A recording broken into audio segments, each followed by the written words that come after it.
What if a gospel existed that no church dared to preach? One that never mentioned Peter, never praised Rome, and never called Jesus the Son of David, but still claimed a Messiah had come. What if that gospel was older than Matthew, stranger than Thomas, and buried for 2,000 years in a jar of dust and linen? Now imagine this: someone found it, and for decades no one told you. Not because it was fake, but because it was real. This isn't a Dan Brown novel. This is the Dead Sea Scrolls. And the question is, did they hide a Messiah? That's a lot to take in, I know. So exhale. Let the tension loosen. The urgency fades now into curiosity, the adrenaline dissolving into something slower. This story doesn't rush. It lingers like sand on your skin after sunset. One cave, one parchment, one clue at a time.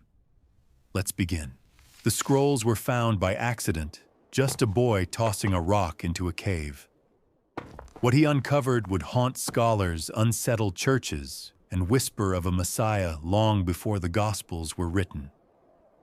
Among the ancient texts, there were rules and rituals, yes, but also mysteries. A teacher of righteousness, a wicked priest, a coming war, and buried deep within the fragments, a figure described as Son of God. Not metaphorically, literally.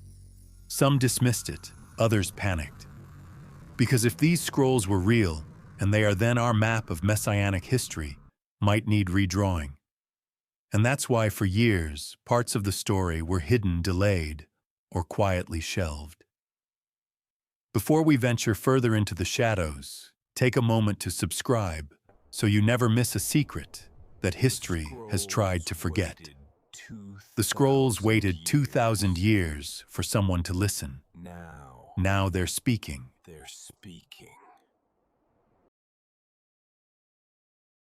It didn't look like a portal to controversy. In fact, it didn't even look like a proper cave. Just a jagged hole high up the limestone cliffs above the northwest corner of the Dead Sea, baked by sun and bleached by time. But inside Cave 1, the first of 11 such cavities, lay something so improbable, so oddly preserved, that even seasoned archaeologists had to blink twice before accepting what they saw. Not bones, not coins, not even weapons, scrolls, dozens of them, fragile, brittle, written in ancient Hebrew and Aramaic, and no one had any idea why they were there. The discovery, as with many great turning points in history, began with a goat, or rather the loss of one. In 1946 or early 1947, the exact date is still debated, a young Bedouin herder named Muhammad ed-Dib tossed a stone into a dark crevice while searching for his stray animal. What followed was the sound of shattering pottery, a hollow echo from a world long sealed. Climbing up, he found sealed clay jars, some broken, some intact, with linen-wrapped scrolls tucked inside. He did not read them, of course he couldn't, but he knew they were old, and old things sometimes meant money. From the caves, the scrolls traveled by donkey saddle wrapped in rags and traded in secret. They passed from Bedouin hands to a Bethlehem antiquities dealer named Kando, and then into the cautious grasp of scholars. The first reaction was disbelief, then skepticism, then something approaching awe. Because these weren't just old scrolls, they were ancient, predating even the earliest surviving manuscripts of the Hebrew Bible by a full 1,000 years. In the dim light of the scholars' lamp-lit study rooms, millennia-old voices were coming to life. Isaiah, Genesis, Deuteronomy, but also texts no one had ever seen before. Commentaries, community rules, apocalyptic visions, and laced throughout a sense of expectation, of waiting, of war. The cave itself soon became a target of fevered excavation. Official archaeologists, once notified by the Jordanian government, rushed in, though not fast enough, to prevent many scrolls from being irreparably damaged, sliced into fragments, or sold off piece by piece.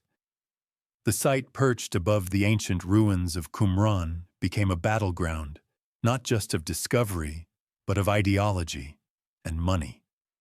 The scrolls were priceless, literally, and the question no one could yet answer was who had written them. The find wasn't just exciting, it was deeply unsettling. Until then, biblical scholars had relied mostly on medieval copies of Scripture. Now here were documents written by hands long before Christianity emerged, preserved in desert stillness. If any of the newly discovered texts challenged the biblical canon, contradicted key theological doctrines, or hinted at alternative messianic expectations, well, that wasn't just a matter of history. That was spiritual dynamite. One peculiar scroll would soon be nicknamed the War of the Sons of Light against the Sons of Darkness. Another spoke cryptically of a teacher of righteousness and a wicked priest. Yet another used the phrase Son of God in a way that felt a little too familiar. But that came later. For now there was only the thrill of a long-buried past cracking open. And like the first scrolls, the early assessments were cautiously wrapped in uncertainty. One thing that struck many observers was the location. Why here? Why bury a library in remote caves above a ruin barely known to history? Some speculated that the scrolls had been hurriedly hidden during the Jewish revolt against Rome. Others suggested that they were carefully stashed by a secretive sect already accustomed to isolation. And still others, less inclined toward caution, proposed that this was something far more deliberate, a religious archive exiled from Jerusalem, preserving a forbidden theology. That theory, once fringe, gained weight when archaeologists uncovered the remains of Qumran itself, just below the cliffs. Ruined structures, communal spaces, water channels and purification pools, and most intriguingly, a scriptorium. A room for copying texts, tables, inkwells, benches, all baked under the same punishing desert heat. This was no shepherd's camp. It was a community, literate, isolated, obsessed with law and ritual purity, and writing. The scrolls, it appeared, had not merely been hidden here. They had likely been written here, copied, preserved, and perhaps protected.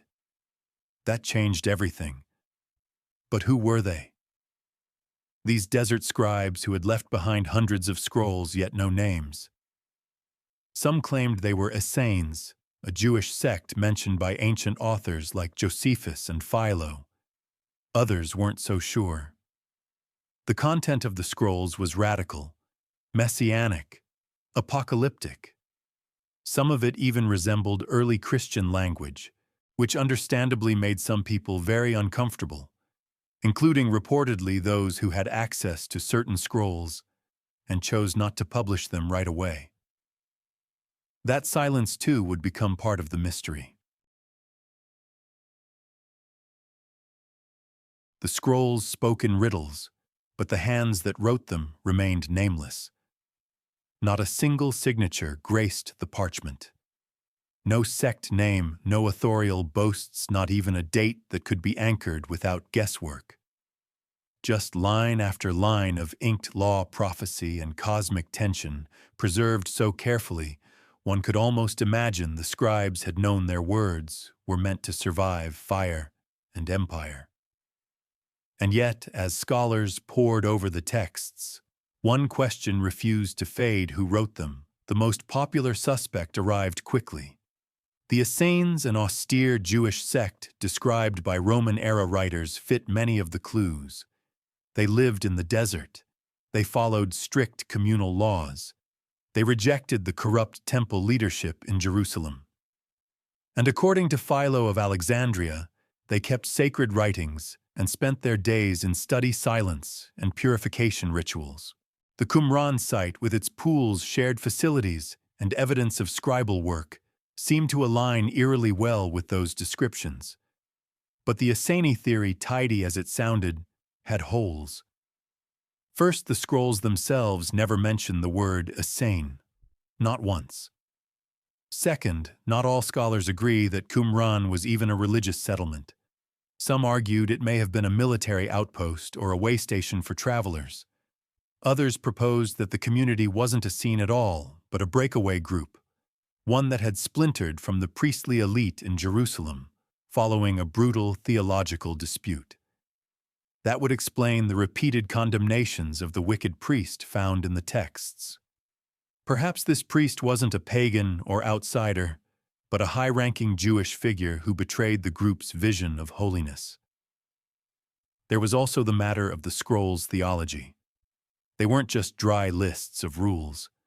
They pulsed with anticipation. The writers believed they were living in the last days, that a Messiah, or perhaps two, was imminent. And their enemies weren't vague evildoers. They were named, condemned.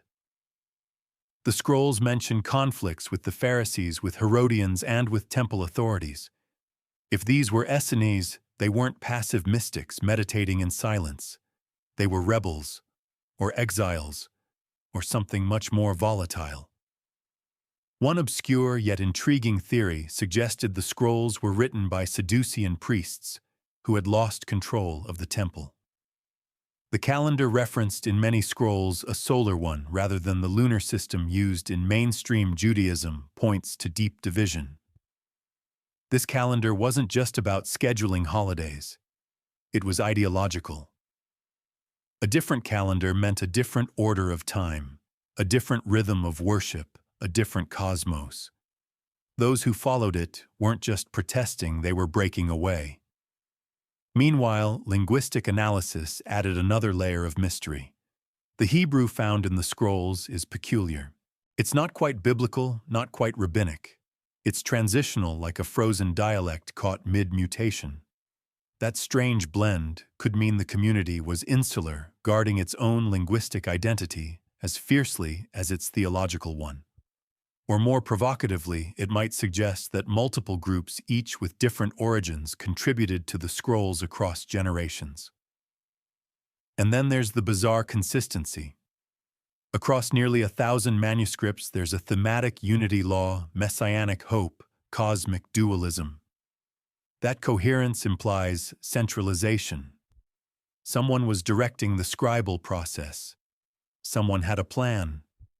But who theories multiply, some lean toward a single visionary leader, perhaps the so-called teacher of righteousness, whose story we'll trace soon. Others believe it was a council, maybe even a monastic-style order, bound by oath and ritual, coordinating the production of sacred texts like clockwork. The scrolls also contain a document called the Community Rule, which outlines strict codes of conduct punishments for infractions and rules for admission.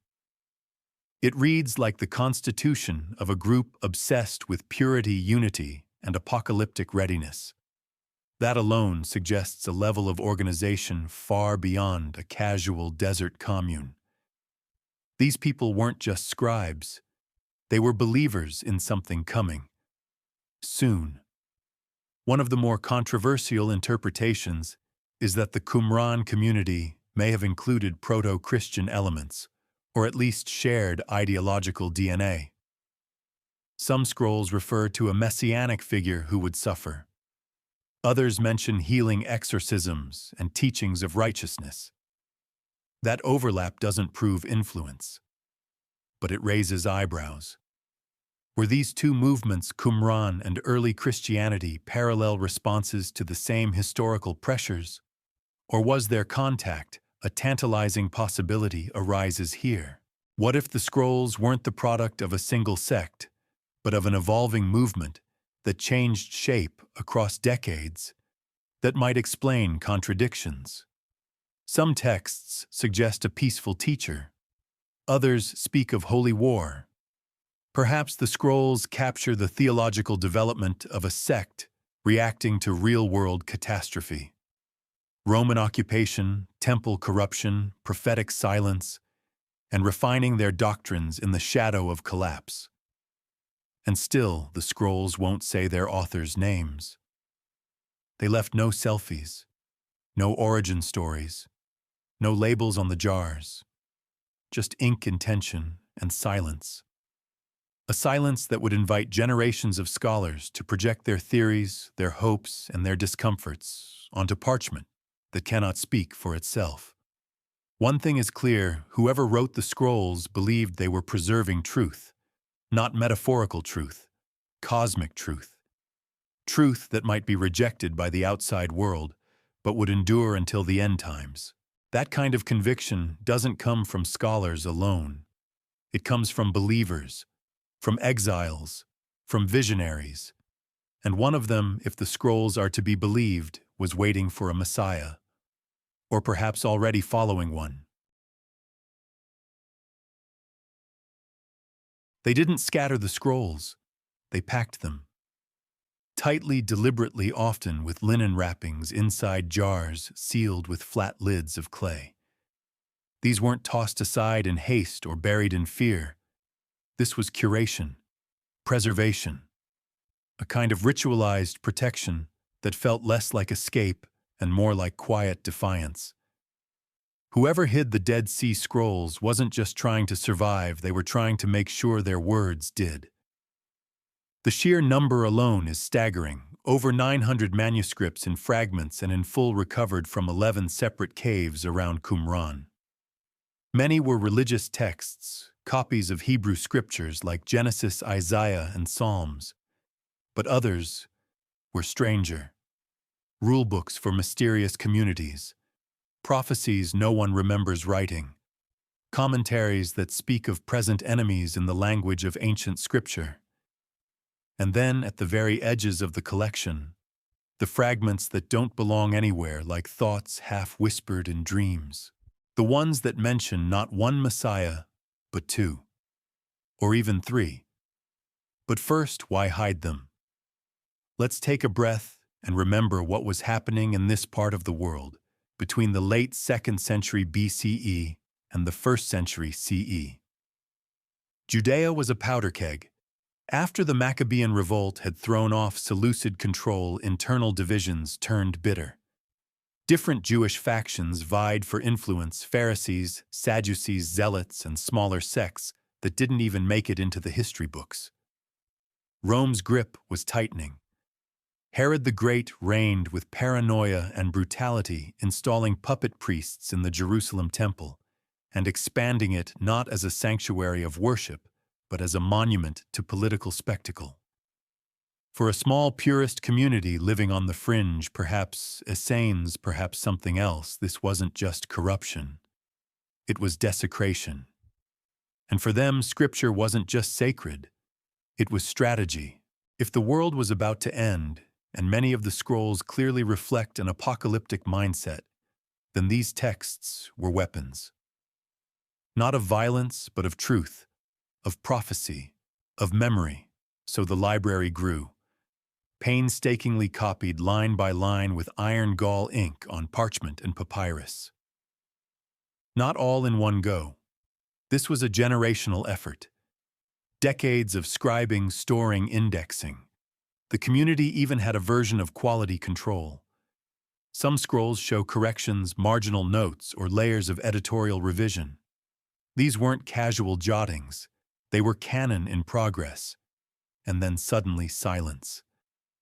Most scholars believe the scrolls were hidden during times of upheaval, perhaps during the Roman crackdown that followed the Jewish revolt in 66-73 CE.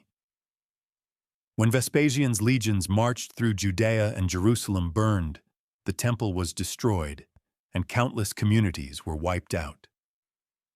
For the keepers of Qumran, the signs of the end had arrived. The time had come to hide their secrets. The jars were buried in caves, sometimes deep inside, sometimes tucked in crevices high on the cliff face. In some cases, scrolls were left unprotected, fragmented by time and rodents. But the intent was clear. These texts weren't just stored. They were concealed, and not haphazardly. Some jars were hidden so effectively that they remained untouched for nearly 2,000 years, which makes one wonder how many more still wait just beneath a thin layer of sand. One little-known detail often gets missed in summaries: the scrolls weren't all from Qumran. Some fragments seem to have originated elsewhere: Jerusalem, Jericho, maybe even Galilee.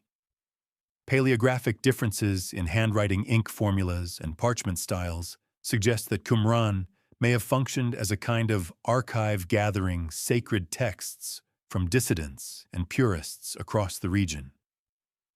This wasn't just a community's library. It might have been a theological bunker. And if that's true, then the decision to hide the scrolls becomes even more powerful. It's not just about one sect. It's about a network of outcasts who saw their world collapsing and decided their ideas deserved a future. Here's where it gets murky and tantalizing. Among the scrolls are texts that don't match any known genre. One describes a priestly Messiah, another a kingly one. A third hints at a suffering figure who will be pierced for the sins of his people. These passages aren't framed as allegory. They're direct. And if dated correctly, they predate the gospel accounts by decades. But are they evidence of an earlier gospel, a prototype theology, or just eerie echoes in the religious air of the era? The scrolls never provide a final answer. That's the trick. They murmur, they hint, they contradict. But they never quite confirm.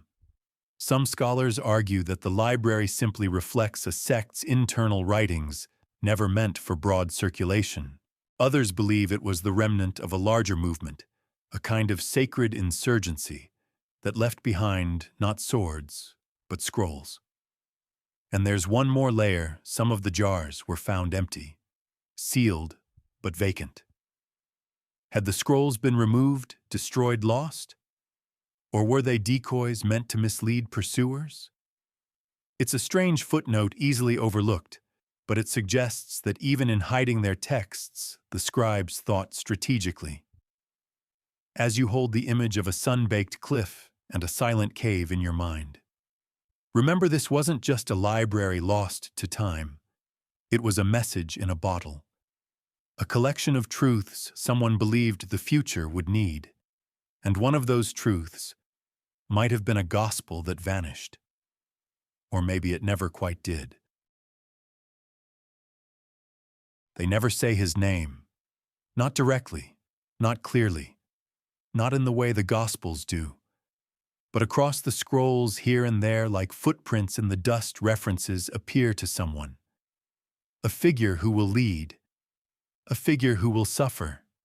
A figure who will rise. The scrolls don't offer a polished portrait, but they sketch the edges of something or someone that refuses to fade. To modern eyes, the term Messiah is often synonymous with Jesus. But in the Second Temple period, the concept was far more fluid. Messiah simply meant anointed one, and it wasn't limited to a single role. Kings could be messiahs, so could priests. In fact, the Hebrew Bible is full of messiahs, most of them entirely human. The Dead Sea Scrolls reflect this older, more diverse view, but with a twist that has puzzled scholars for decades. In many of the texts, two messianic figures are described. One is priestly, descended from Aaron. The other is royal, from the line of David. They appear together in rituals, judgments, and even end-times scenarios. The priest often takes precedence, implying spiritual authority over the king. That's unusual. In most Jewish traditions, kings outrank priests in earthly affairs. But the scrolls suggest something different, perhaps a reversal of values, or the emergence of a movement that distrusted worldly power and elevated sacred law above all else. Then there's the third figure, less defined, more elusive. In some passages, this figure is referred to with titles like the suffering servant or even the pierced one. In one fragment, he is mocked by his enemies. In another, he is said to bring healing. And in yet another, he is exalted to a position above angels. This last one makes people nervous because it sounds suspiciously familiar. Of course, these references don't spell out a biography. There's no mention of Nazareth, no miracles at Cana, no parables by the sea. But the thematic resonance is unmistakable: a righteous teacher who suffers, a messianic figure rejected by his peers, a divine agent involved in judgment, salvation, and cosmic renewal. You don't need to squint too hard to see the outline of someone we've heard of before. But here's where the scholarly debates sharpen their spears. Some argue these parallels are coincidental products of a common cultural and theological climate in Judea. Others believe early Christianity borrowed heavily from sectarian apocalyptic traditions, like those preserved at Qumran.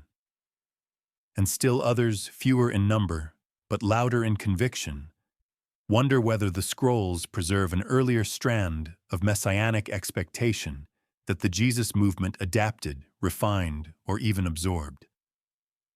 One curious text, the Messianic Apocalypse, contains a line that raises every scholarly eyebrow in the room.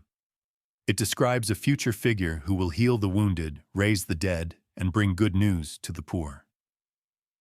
That phrasing should sound familiar. Nearly identical lines appear in the Gospel of Luke.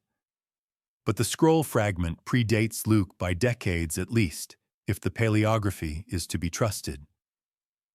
So did Luke borrow from this scroll, or did both texts draw from an older oral tradition that predated them both? The margins of these texts are where the Messiah truly lives, not in formal declarations, but in shadows and echoes. And yet they still shape something tangible. The scrolls reveal a community obsessed with righteousness, with the end of days, and with the arrival of a leader who would set things right, not just politically, but cosmically. This figure, whether they expected one or two or three, wasn't just a man. He was an instrument, a fulfillment, and possibly something more. One of the most debated fragments refers to a coming ruler who will be called the Son of God. That phrase, startling in its clarity, will receive deeper attention later. But even here in this chapter of our journey, the implications are hard to ignore. If the phrase was already in circulation decades before the Gospel of Luke used it, then what exactly were these desert mystics expecting? Even the scroll's silences are revealing. The absence of a central named Messiah might be deliberate. It could reflect a community waiting, uncertain, unwilling to record what hadn't yet come to pass.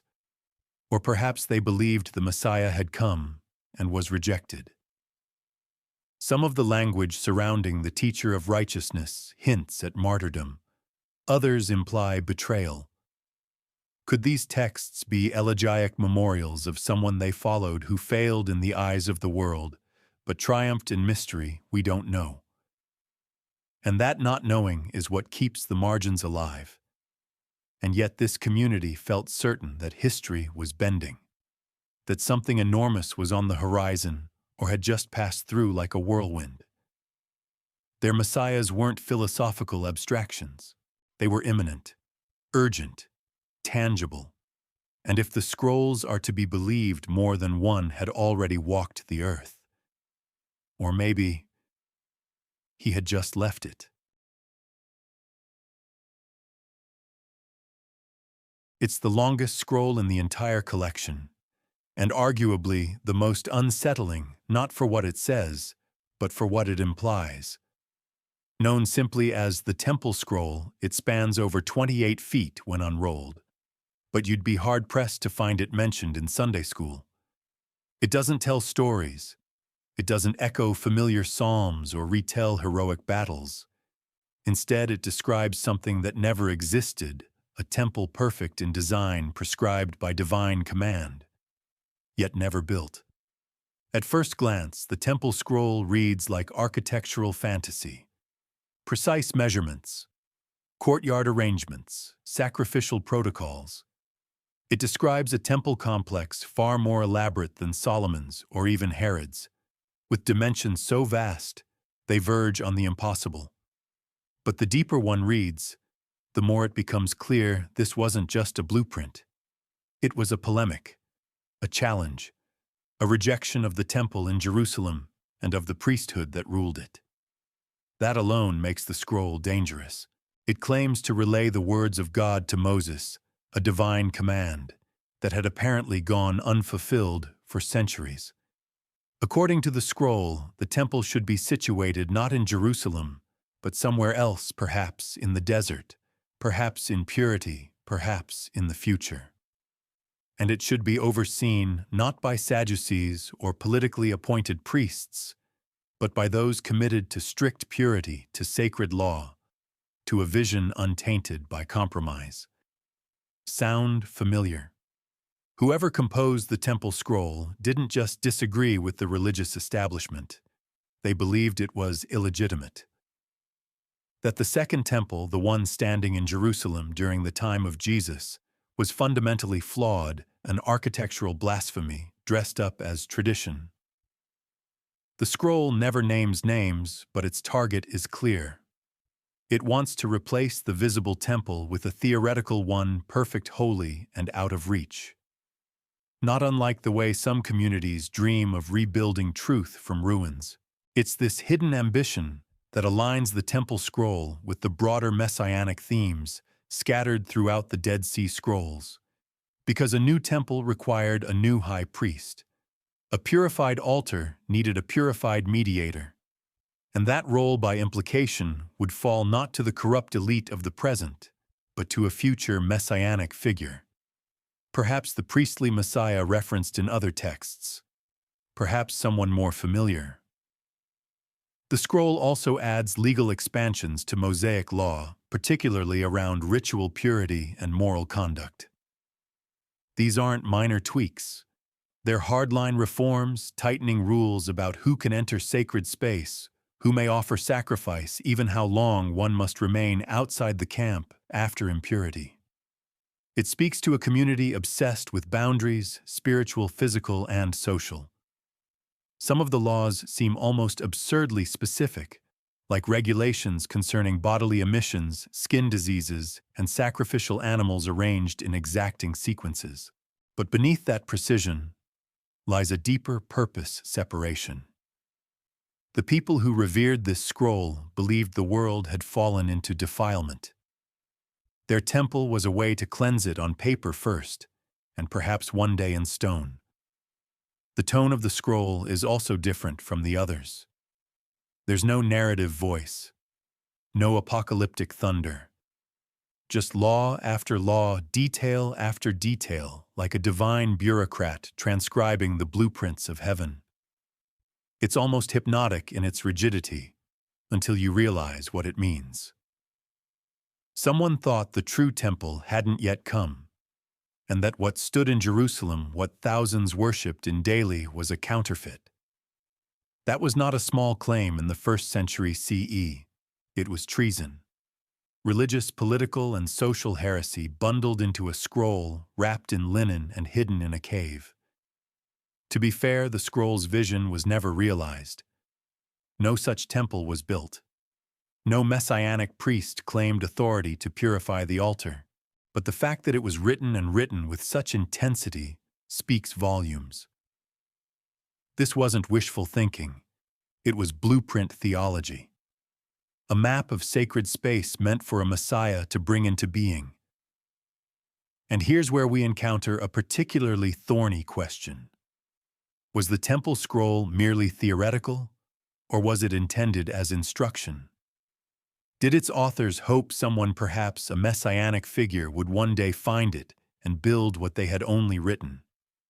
Some scholars have drawn comparisons between the scroll's messianic architecture and the imagery in the Book of Revelation, which describes a heavenly temple, a new Jerusalem, and strict divisions between holy and unclean. The parallels aren't perfect, but they do suggest a shared spiritual yearning, a desire to start again from scratch with the divine as architect. And yet, despite its length and importance, the Temple Scroll was one of the later texts to be fully published. Some fragments were released earlier, but the complete transcription took decades. Was that delay a matter of scholarly caution or something more calculated? After all, this scroll doesn't just challenge historical assumptions, it questions sacred geography. If the Jerusalem temple was invalid, then what does that say about those who worshipped there? And what about those who later based their theology on the temple's rituals, its symbols, its legacy? The temple scroll never answers. It merely waits, just like the caves. In the stillness of the desert, a parchment blueprint unspooled a new vision of holiness, one that required no king, no approval, and no city. Just ink and faith, and perhaps a Messiah with a hammer.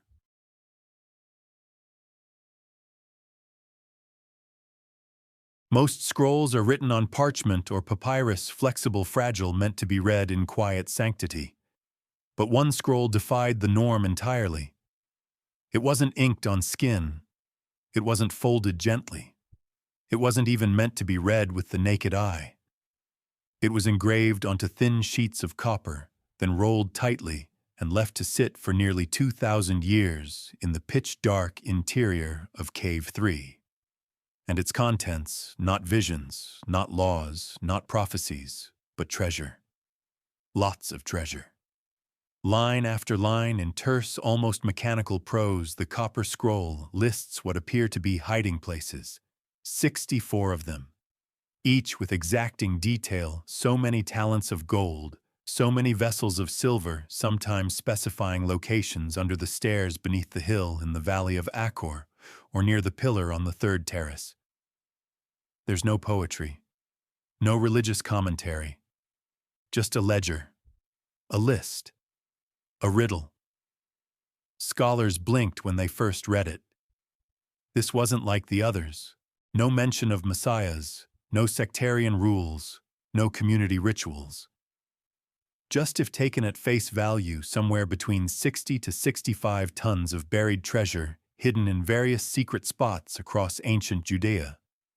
Even adjusted for exaggeration, it's an eye-watering claim. So naturally, the first instinct was skepticism. Was it real or symbolic, a coded metaphor for spiritual riches, a parody, or perhaps a kind of hoax composed to lure or mislead? These debates have never fully settled, but each interpretation reveals something telling about the mindset of the scroll's creators, or at least their curators. Some believe the scroll was a literal record of the temple treasury spirited away before the Roman siege of Jerusalem. The timing would fit. If the Qumran community had sympathizers in the priesthood, or if some scrolls were copied from Jerusalem originals, then perhaps they were entrusted with more than parchment. Perhaps they hid the wealth of the temple itself. If so, the copper scroll would be the most dangerous of them all, not prophecy, but evidence of conspiracy. Others point to the oddity of the language. It doesn't match typical Hebrew usage from the other scrolls. Some terms appear once and never again. The syntax is strange, as though translated from another tongue or perhaps designed to confuse. That linguistic strangeness has led some scholars to label it a coded document. Not a straightforward treasure map, but a veiled instruction manual readable only by those who knew the system. Then there's the issue of context. The copper scroll wasn't found with the others. It sat alone in Cave 3, hidden in the far back. It had to be cut open with a dentist's drill just to be read. Why write such a scroll on copper unless the contents were intended to last forever, longer than parchment, longer than papyrus, impervious to insects and weather and time, and yet no treasure has ever been found. Expeditions followed. Adventurers, amateurs, and even a few eccentric billionaires scoured the valleys and hills of the Judean desert, armed with metal detectors and fragments of poorly translated clues. Some returned sunburned and disappointed. Others claimed they were close, always just one clue away. But the hoards, if they existed, remain hidden, or perhaps already taken. A compelling theory posits that the treasure never existed in full, but but represented a symbolic inheritance, a map of spiritual wealth, not physical. This would align with certain Jewish mystical traditions in which hidden knowledge is portrayed as buried treasure and scriptural truths must be mined like gold. But that interpretation requires ignoring the scroll's specificity, the exact weights, the clear measurements, the almost bureaucratic tone. Which leads to a final possibility: the copper scroll is authentic, but incomplete. Some researchers argue it was meant to be read alongside another now-lost scroll, one containing keys, names, or markers needed to interpret the sites. Others believe it was written in haste, a desperate record of items hidden by a dying community with no one left to retrieve them. Or perhaps, and this is the quiet suggestion that never quite goes away, the treasure was already retrieved by someone who found the scroll first and never told. The other scrolls in the Qumran collection describe moral law, sacred time, apocalyptic visions. But the copper scroll is about geography. It's obsessed with landscape, valleys, aqueducts, cisterns, walls. That focus grounds it makes it feel almost mundane. But in doing so, it becomes the most provocative scroll of all, because it suggests that this community didn't just preserve ideas, they preserved assets for the future, for a return, perhaps even for a Messiah. And if that's true, who was meant to find it, and why hasn't anyone yet?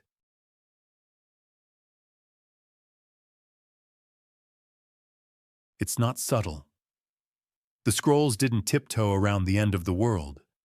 They carved it in ink and ash, dressed in thunder, and set it marching across the desert. The apocalypse, according to Qumran's visionaries, wasn't distant or poetic. It was structured, imminent, almost bureaucratic in its inevitability. And standing at the heart of this storm, emerging not as metaphor but as a real breathing figure, was a Messiah. Maybe more than one, maybe more than human. The scroll, now called the Messianic Apocalypse fragment, is one of the most evocative and contentious texts in the collection. Its lines are broken, damaged by time, yet what survives has stirred scholarly debate for decades. It speaks of healing the wounded, of bringing good news to the poor, of raising the dead. The language isn't vague, it's surgical, specific. It describes divine power channeled through a chosen figure, not God directly, but someone sent, someone anointed. And if that phrasing sounds familiar, it should. Nearly identical language is used in the Gospel of Luke, when Jesus reads from the scroll of Isaiah in the synagogue. But here's the twist: the Qumran fragment may predate the Gospels by decades. That doesn't make it a blueprint, but it does make it eerie. This Messiah isn't just a preacher or a reformer. He arrives with cosmic backing. Angels are mentioned. So are judgments. The skies open, the nations tremble, and justice rolls down like a cleansing flood. The apocalyptic tone is not meant to comfort. It's meant to separate the righteous from the wicked, the holy from the defiled, the sons of light from the sons of darkness. In this vision, the Messiah doesn't float in on clouds. He marches, leads, judges, and purifies. One passage hints at his authority over death itself. He will heal the wounded, revive the dead, and proclaim glad tidings to the poor. Again, no name is given, but the silhouette takes shape. This leads us to one of the most obscure details in the scroll: its blending of roles. The Messiah described here seems to combine priestly purity, kingly authority, and prophetic vision. That fusion is rare in Jewish texts. Typically, roles are kept distinct. But in the Messianic apocalypse, they melt together, as though one figure alone could do what an entire system could not. Some scholars argue this figure is merely a placeholder, an idealized servant like those found in late prophetic books. Others see him as part of a dual Messiah theology, a priest to teach and purify, a king to judge and conquer. But still others reading closely believe the text points to a singular messianic figure who transcends categories. One who acts on divine authority, heals like a prophet, and judges like God. That last possibility, however cautiously phrased, has drawn nervous glances, because if this figure was envisioned before the time of Jesus, then the messianic expectation swirling through Judea was already moving towards something extraordinary. The leap from anointed priest to divine redeemer may not have been as wide as once assumed. And here's the rub: this vision is not unique to Qumran. Apocalyptic literature had been simmering across Jewish sects for centuries, fueled by foreign oppression, corrupt leadership, and a collective hunger for cosmic justice. Books like Daniel and Enoch spoke of heavenly judgments, mysterious figures like the Son of Man, and angelic armies. Qumran simply sharpened the blade. What makes the messianic apocalypse so significant is its clarity. Unlike symbolic dreams or coded visions, this fragment lays out direct consequences. The Messiah arrives. People are healed. The dead rise. The poor rejoice. The wicked are judged. It reads less like metaphor and more like a playbook. And yet the text breaks off literally. The final lines are missing, lost to time or decay. We don't know what happens next. Whether the Messiah reigns, ascends, or vanishes, that absence creates an unsettling silence, one that invites projection. Was the ending removed deliberately, or was it never finished? Did the community imagine themselves as participants in this apocalypse, or merely its heralds? Some believe the scroll reflects a belief that the end was already beginning, that Rome's presence in the land, the corruption of the temple, and the fracture of Jewish identity were all signs that the curtain was rising on history's final act. In that sense, the Qumran community didn't just expect the apocalypse. They rehearsed for it. They called themselves the sons of light. Their enemies were the sons of darkness. That binary worldview echoed in other scrolls, like the War Scroll wasn't metaphorical. It was structural. The cosmos was being sorted, sifted, prepared for cleansing. And the Messiah was the pivot point. The open question, of course, is whether this Messiah was real to them, an actual person they expected, or a symbolic stand-in for divine justice. The scroll doesn't answer, but it hints. And the hints are enough to suggest that whoever wrote this didn't just believe in the apocalypse. They were waiting for the one who would bring it.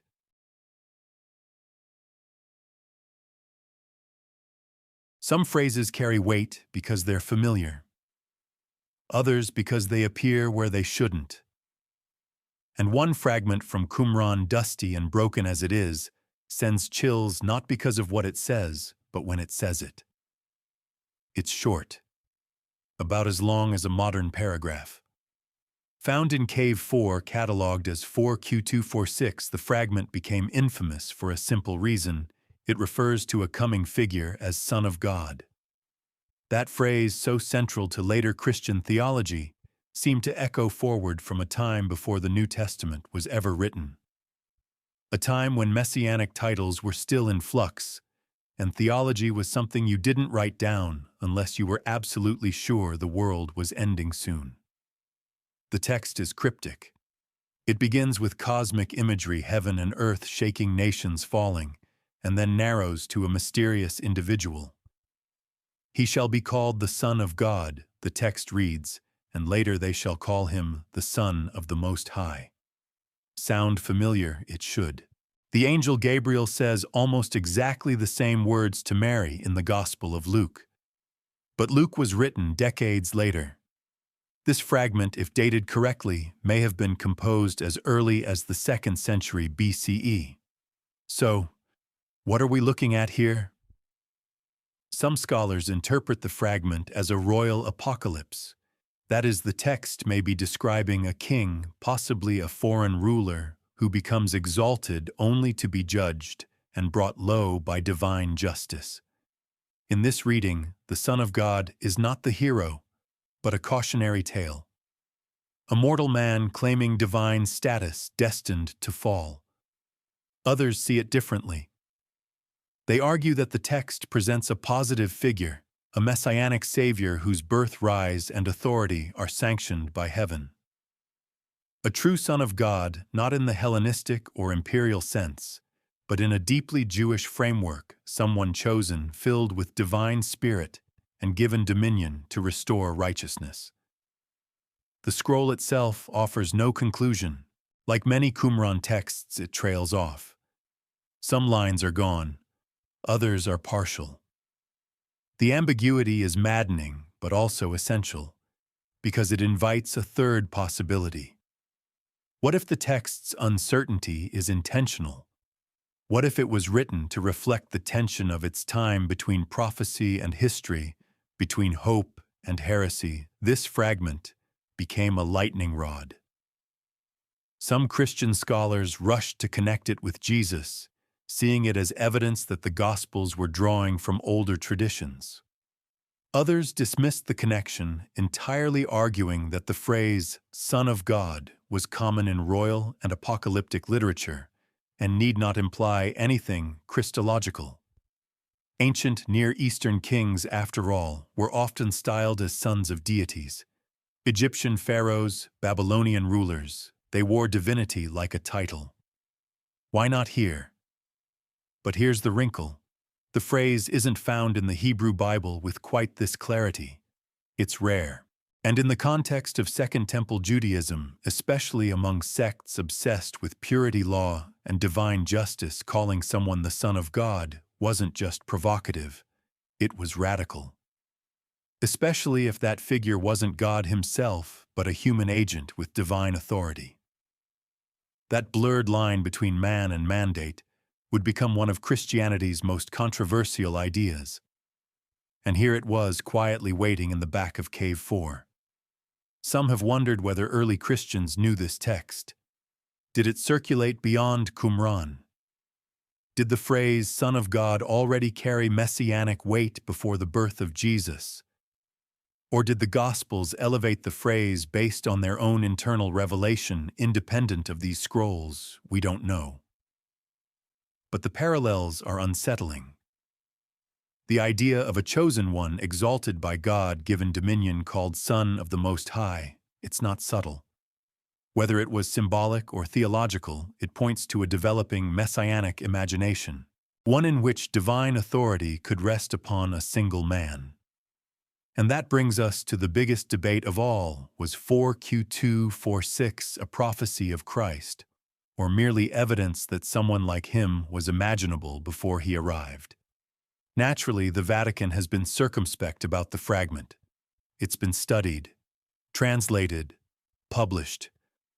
But unlike other scrolls that threaten to undermine church doctrine, this one was harder to dismiss. It doesn't contradict the Gospels. It predates them. It doesn't deny Christ. It anticipates someone uncannily similar. And that tension is where this fragment lives, between coincidence and confirmation, between historical accident and theological blueprint. Maybe it's nothing. A scrap of apocalyptic poetry about a long-forgotten monarch. Or maybe it's something else entirely. A prophecy waiting for someone to fit its shape.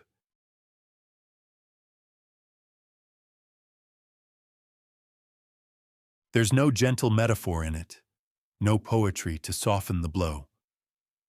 The War Scroll is exactly what it sounds like, a blueprint for the final battle between good and evil, written not with myth in mind, but with military clarity.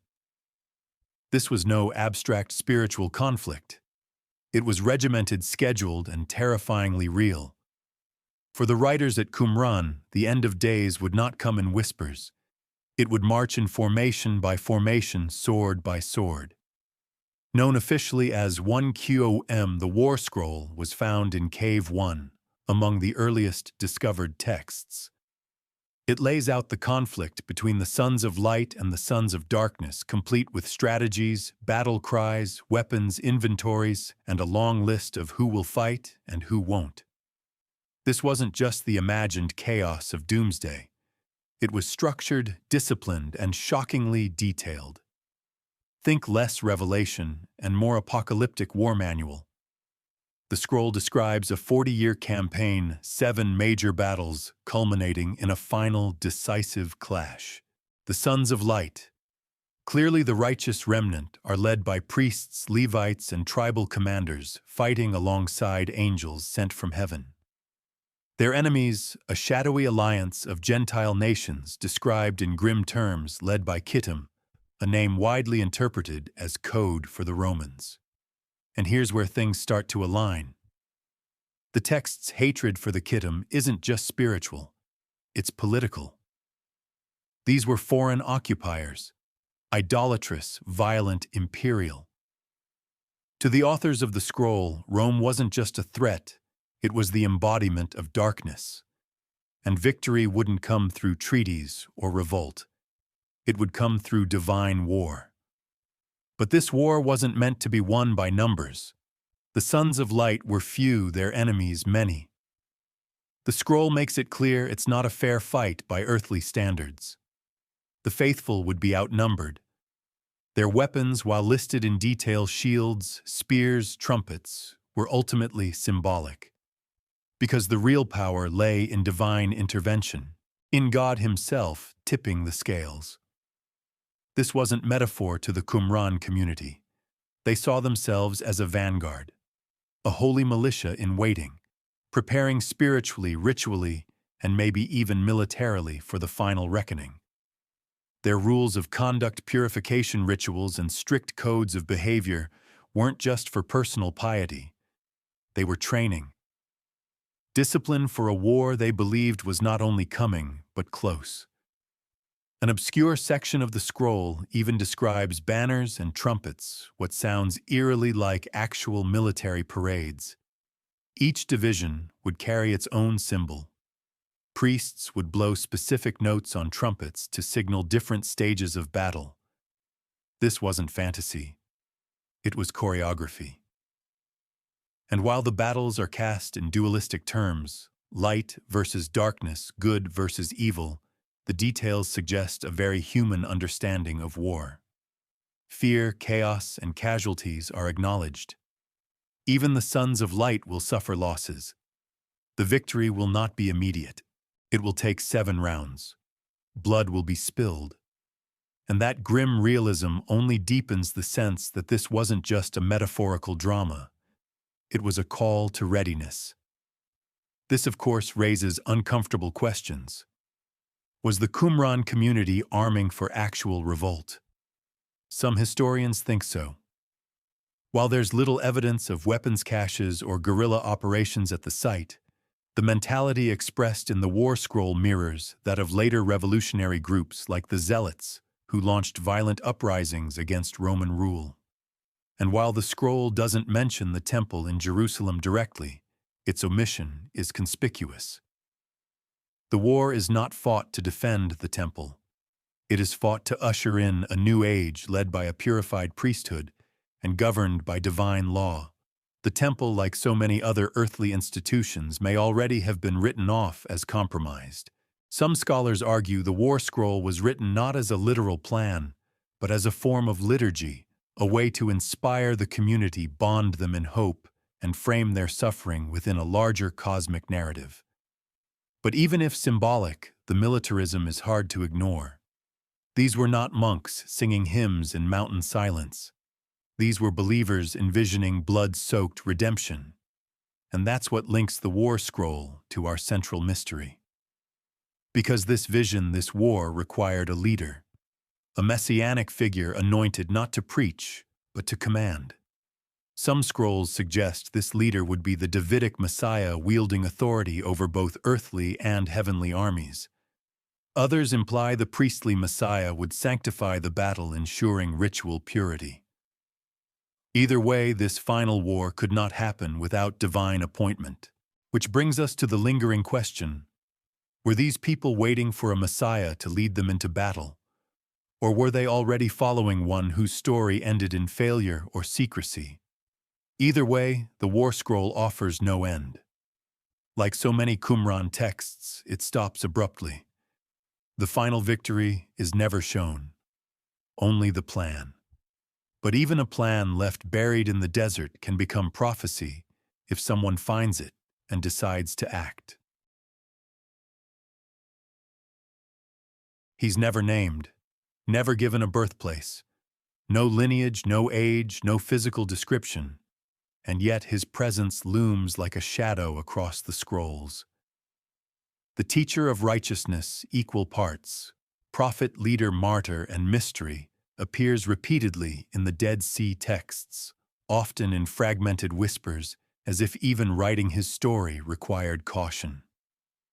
He's revered, mourned, and echoed, and for some scholars he's more than just a figurehead. He might be the key. According to multiple Qumran documents, especially the Damascus document and the Habakkuk Pesher, the teacher was the community's founding guide, the one who interpreted the law correctly and suffered at the hands of a corrupt rival. He was a priest, it seems, or at least someone deeply tied to the priesthood. But he had been cast out, possibly exiled, possibly worse. The scrolls don't always agree on what happened to him, but they do agree on this: he was right, and his enemies were wrong. One passage refers to him as the one whom God made known all the mysteries of the words of his servants, the prophets. That's not faint praise. It's theological elevation. This was no ordinary teacher. He was divinely inspired, possibly divinely appointed, and possibly more than just a man. It's this blurred line that has drawn increasing scholarly curiosity. In a community obsessed with messianic expectation, apocalyptic war, and divine purity, how do you distinguish between prophet and Messiah? What if the line was never meant to be solid? What if the teacher was to them both? Some clues suggest the teacher lived during the first half of the 2nd century BCE, perhaps around the time of the Maccabean revolt. He may have opposed the Hasmonean takeover of the high priesthood, viewing their self-appointment as illegitimate. This would align with the scroll's deep suspicion of the temple authorities and their reference to a wicked priest who persecuted the teacher. In that case, the teacher may have been a rival priest, one with followers, visions, and a radically different interpretation of Scripture. But again, there's a tantalizing lack of detail. No name, no genealogy. That absence creates a vacuum, one that later interpreters have rushed to fill. Some speculate the teacher of righteousness was a proto-Jesus figure, a spiritual leader who preached righteousness, was rejected by institutional powers, and may have been killed. Others argue the opposite, that he was a failed Messiah, and the Qumran community clung to his memory in the absence of his success, a martyr in the desert, a blueprint for future redemption. And then there are those who suggest he was neither hero nor martyr, but the first in a lineage and initiator of a messianic tradition that would later echo through figures like John the Baptist and Jesus of Nazareth. Not the Messiah, but the one who prepared the way. That phrasing, too, should sound familiar. An obscure section of the Damascus document describes the community as having been led astray for 20 years before God raised up for them a teacher of righteousness. The phrase implies divine timing, intervention, as if history itself had paused, waiting for the right voice to appear. That's not the language of mere instruction. That's messianic clockwork. Still, the scrolls also emphasize that the teacher suffered, that he was rejected. The Habakkuk commentary even notes that the wicked priest pursued him to destroy him at his place of exile, suggesting betrayal, persecution, and possible execution. It's not hard to draw parallels here. The righteous leader cast out by corrupt priests, the voice crying in the wilderness, the one who knew the truth and paid for it. But unlike the Gospels, the scrolls never show the teacher triumphing. There is no resurrection, no return, no vindication.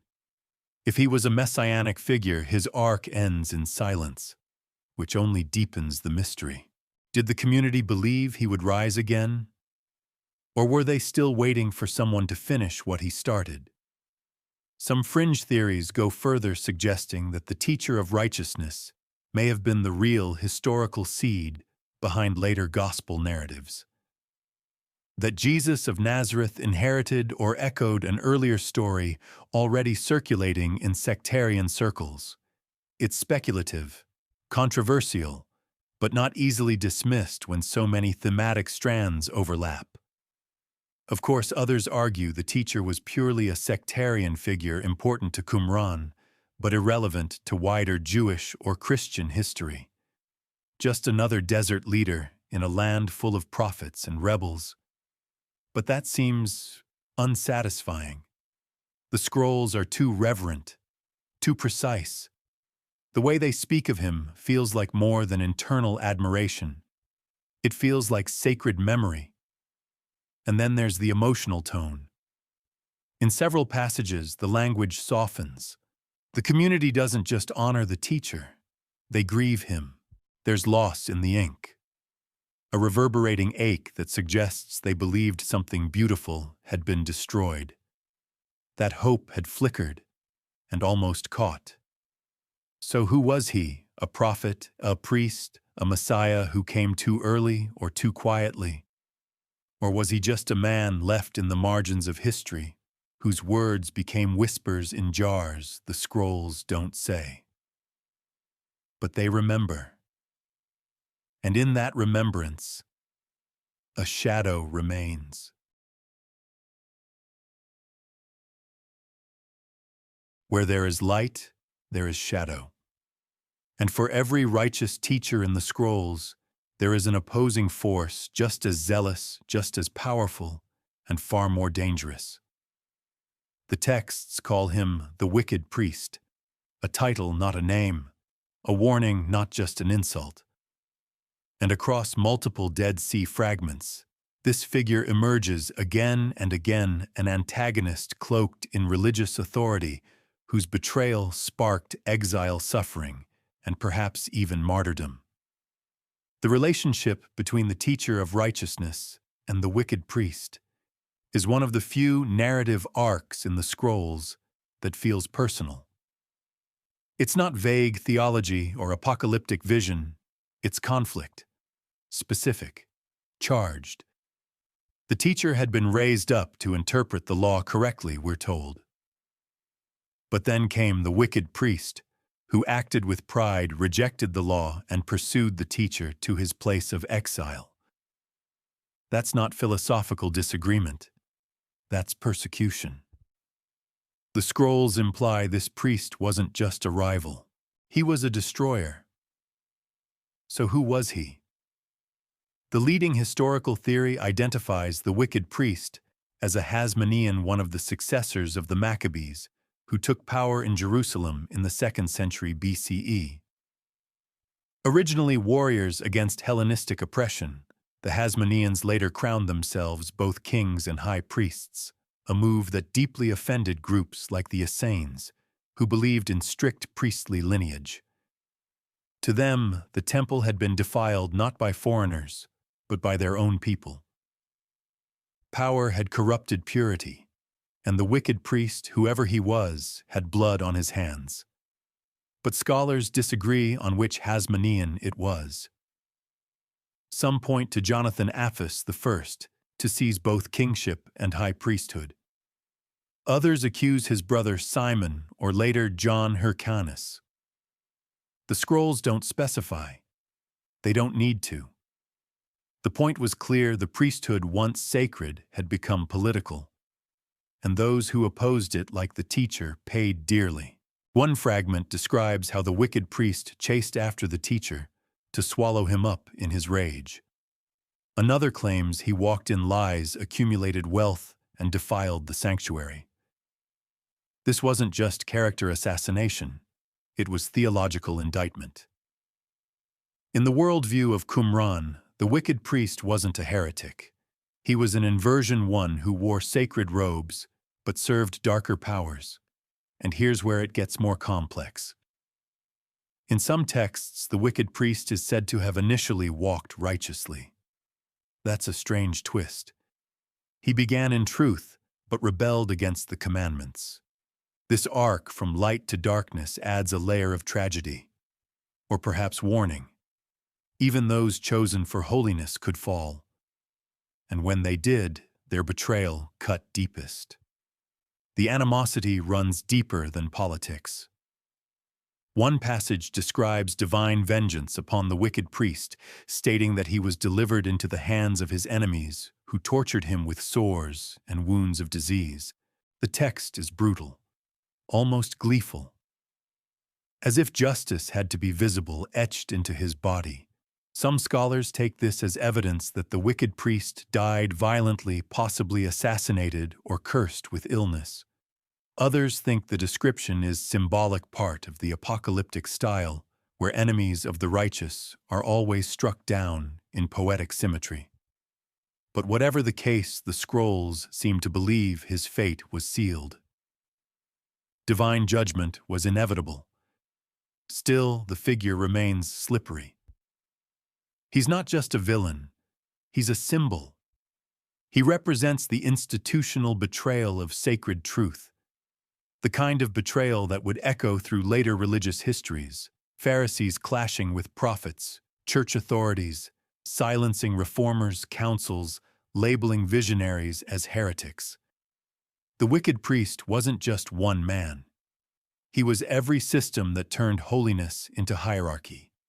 And that's what makes him dangerous. He didn't come from outside.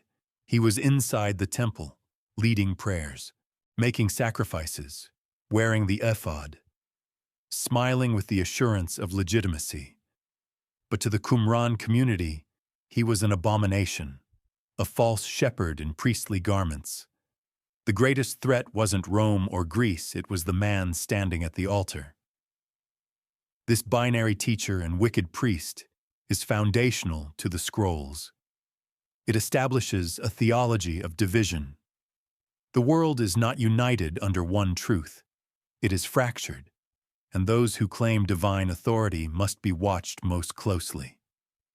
The scrolls don't just warn against sinners, they warn against leaders. And yet, despite the rage, there's a lingering question. If the wicked priest was so obviously corrupt, why did he succeed? Why was he in power while the teacher wandered in exile? Why was the righteous one silenced while the wicked one ruled? The scrolls don't flinch. That's how the end times work. The wicked flourish for a season. Their power swells, their temples shine, their sacrifices smoke the skies. But it won't last. In the end, the teacher will be vindicated. The truth will rise. And the wicked priest, well, he'll be dust and sores. It's easy to see why early Christians reading these texts might have drawn parallels. Jesus and Caiaphas, John the Baptist and Herod, the martyr and the priest. The scrolls speak in symbols, yes, but the shape of the story feels familiar. Too familiar.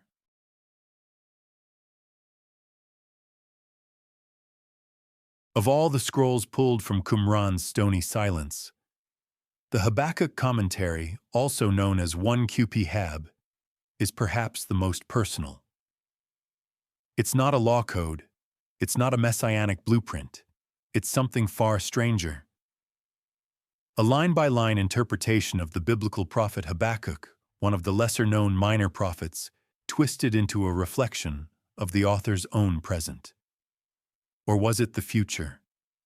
In ancient Jewish tradition, this form of commentary is known as a pesher, a kind of esoteric decoding. A prophet speaks in riddles and the commentator reveals what it really meant. But the Habakkuk pesher doesn't merely interpret Habakkuk's complaints about injustice and divine silence, it appropriates them, bends them. redirects them toward the community's own enemies, and in doing so it becomes less an interpretation and more a veiled confession. The scroll begins innocently enough paraphrasing familiar verses, but with each line it diverges. The righteous man is suddenly the teacher of righteousness. The wicked are now the opponents of Qumran, especially the dreaded wicked priest. The Chaldeans, once Babylonians, become a metaphor for the Kittim, likely Rome, and Habakkuk's abstract complaints about injustice. They become sharp-edged accusations. The text is not about the past. It's about right now, and that now is chaotic. The scroll paints a picture of betrayal, surveillance, and moral rot. It accuses the wicked priest of robbing the poor, accumulating wealth, and committing abominable deeds. It describes how he pursued the teacher to his place of exile, how he swallowed him up in his fury, and how his eventual punishment was swift and brutal. It's not theological meditation, it's revenge literature, thinly veiled, searing. But then, in an almost jarring shift, the scroll turns its attention outward toward the broader world, toward empire. It names the Kittim as arrogant conquerors, agents of destruction, whose fearsome appearance spreads over the earth. This isn't casual criticism, it's resistance. The Qumran community wasn't hiding from bandits or bad weather. They believed they were the last faithful remnant surrounded by cosmic enemies wearing both togas and priestly robes.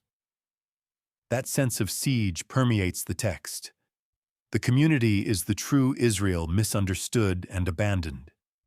The rest of the nation, especially its leaders, are blind, corrupt, or worse, willing collaborators with the powers of darkness. It's a bleak worldview, but it's not hopeless.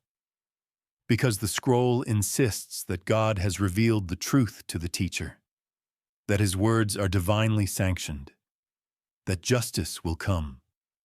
Still, for all its confidence, the Habakkuk commentary is haunted. There's no triumph in its voice, no victory lap, just bitter memory and the quiet promise of future reckoning.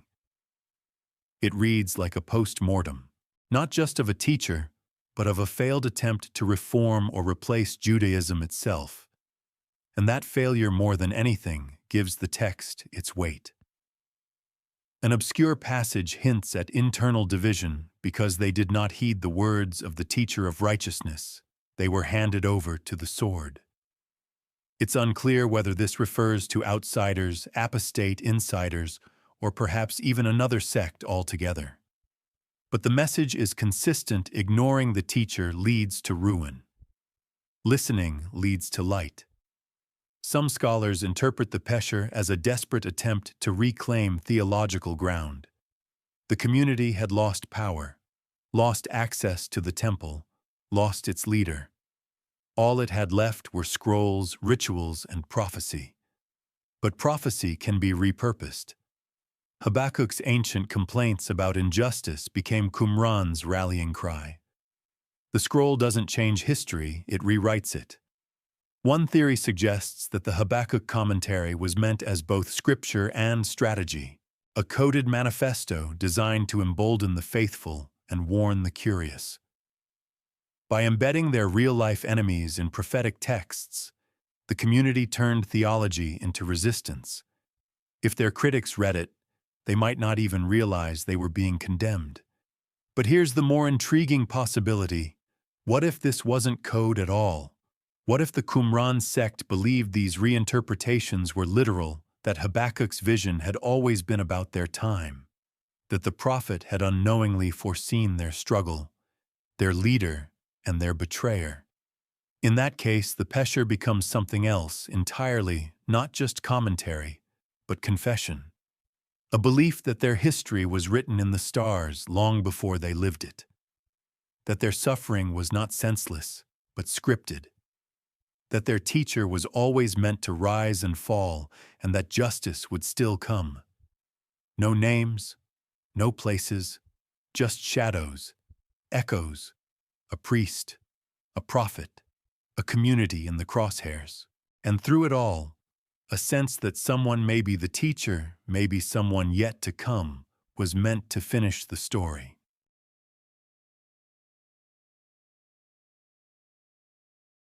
The scrolls never say his name. Not once. Not in Hebrew, not in Aramaic, not even as a veiled reference. But the closer you read, the harder it becomes to ignore the shape of someone familiar emerging from the dusty fragments. The language, the ideas, the expectations, they all start to echo. Not perfectly, not predictably, but with enough resonance to raise an eyebrow, or several thousand. The parallels between the Dead Sea Scrolls and the Gospel narratives have long stirred fascination and controversy in equal measure. On the surface, the differences seem obvious. The scrolls are pre-Christian, thoroughly Jewish, and embedded in a sectarian worldview. The Gospels are post-temple, shaped by emerging Christian theology and global in ambition. But underneath those distinctions lies a pattern. One that might not point to direct dependence, but to something even more compelling, a shared cultural current. One in which the Qumran sect and the early Jesus movement may have been sipping from the same underground stream. Start with the idea of a messianic figure who suffers. The Hebrew Bible's messianic references mostly describe kingship, triumph, and restoration. But in the scrolls, especially in texts like the Messianic Apocalypse, we find something else, a righteous individual who is scorned, wounded, exalted by God, and tasked with judgment. One who heals, uplifts the poor, and walks in divine power.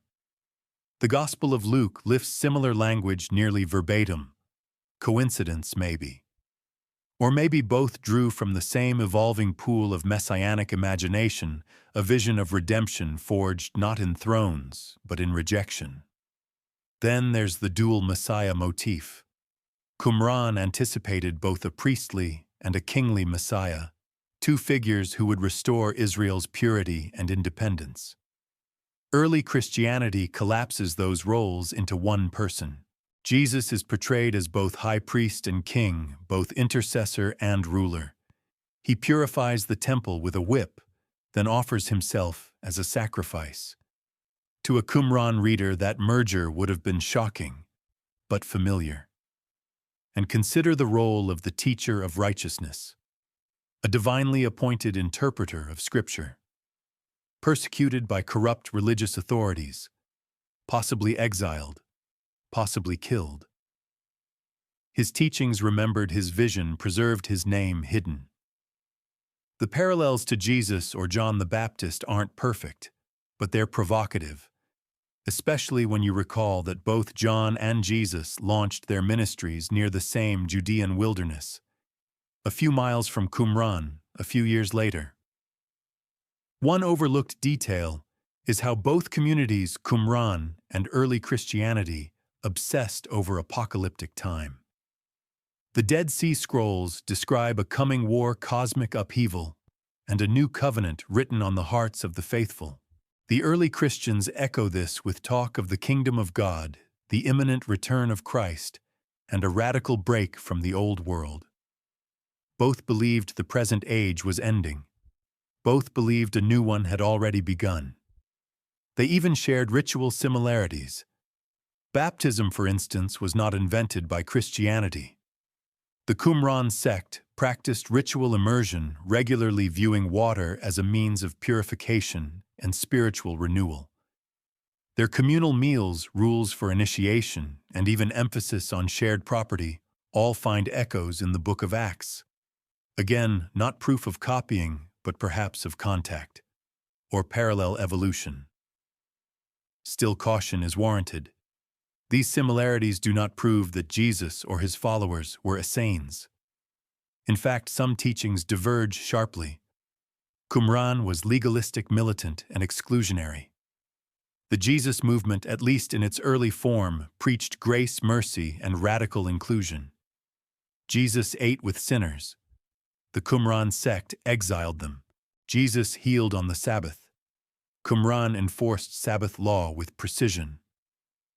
And yet the question remains, how could two such distinct groups share so many thematic threads? One possible answer is that they were responding to the same world. A world of Roman occupation, temple corruption, and theological fragmentation. Both movements saw themselves as remnant communities. Both believed they had uncovered hidden truth. Both viewed the establishment as hopelessly compromised. In that sense, they weren't siblings but distant cousins, born of the same storm. Some fringe theories go further. They suggest that Jesus himself might have encountered Qumran's teachings through wandering ascetics, traveling prophets, or hidden disciples, that he may have reinterpreted their vision in his own image, stripping away the legalism and offering a more universal message. There's no evidence for that, of course. But absence of evidence in the desert is hardly evidence of absence.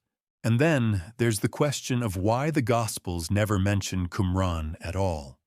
If the community was nearby, vocal and apocalyptic, why the silence? Was it ignorance, irrelevance?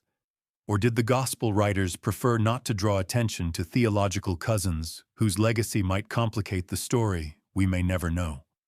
But what the scrolls do reveal quietly, insistently, is that Jesus did not emerge in a vacuum. He walked into a world already humming with expectation. A world where righteous teachers were exiled, where messiahs were imagined in multiple forms, where cosmic war was not science fiction, but theological certainty.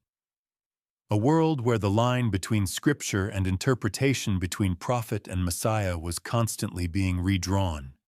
And in that redrawing, someone fit the shape.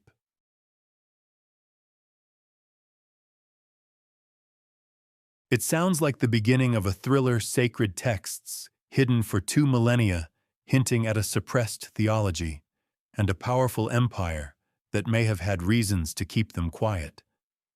But this isn't fiction. This is Qumran. And the question that lingers around the edges of every fragment, every delay, every curious omission is this: were some of the Dead Sea Scrolls buried twice, once in caves and once by design? It's no secret that the Roman Empire had a vested interest in controlling religious narratives. It wasn't about faith. It was about stability, order. The Pax Romana didn't survive on swords alone, it thrived on the suppression of unrest. In a land like Judea, where messianic hope and apocalyptic fervor simmered beneath the surface, Rome didn't need another prophet. It needed silence. And the scrolls, they were anything but silent. The texts found at Qumran were inflammatory. They spoke of 2 messiahs, of cosmic battles, of righteous exiles and wicked rulers.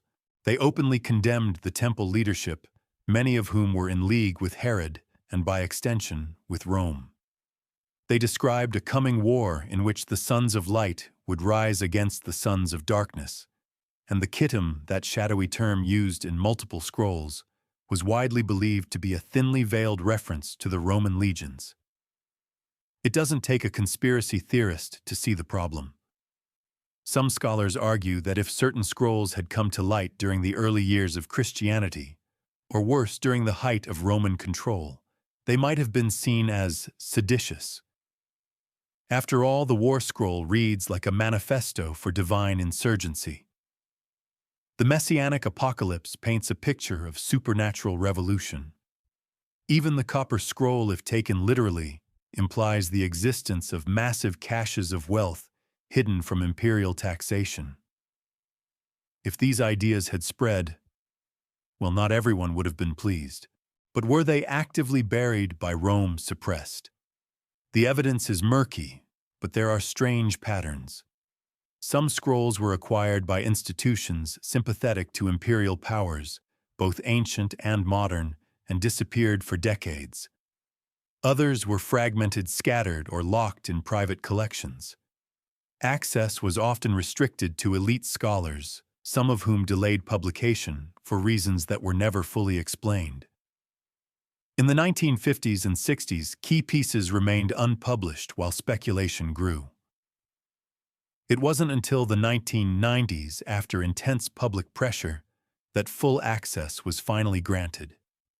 During that long interim, whispers began to spread that certain texts were held back, that the Vatican or British Museum or other authorities feared what they contained, that if a scroll hinted too closely at a Messiah whose description matched Jesus, but with inconvenient differences, it would destabilize the careful balance between scripture doctrine and archaeology. Of course, some of these claims are exaggerated. There is no firm evidence that Rome, either ancient or modern, ordered the suppression of specific scrolls. But the timing of delays, the selectiveness of early releases, and the reluctance to allow open access for decades, it all leaves a faint taste of caution. Or perhaps fear. Let's imagine for a moment that Rome did know, that scrolls painting Rome as the sons of darkness or Kittim were circulating among the more radical Jewish sects. Would they have seen these as harmless religious documents or pre-revolt propaganda?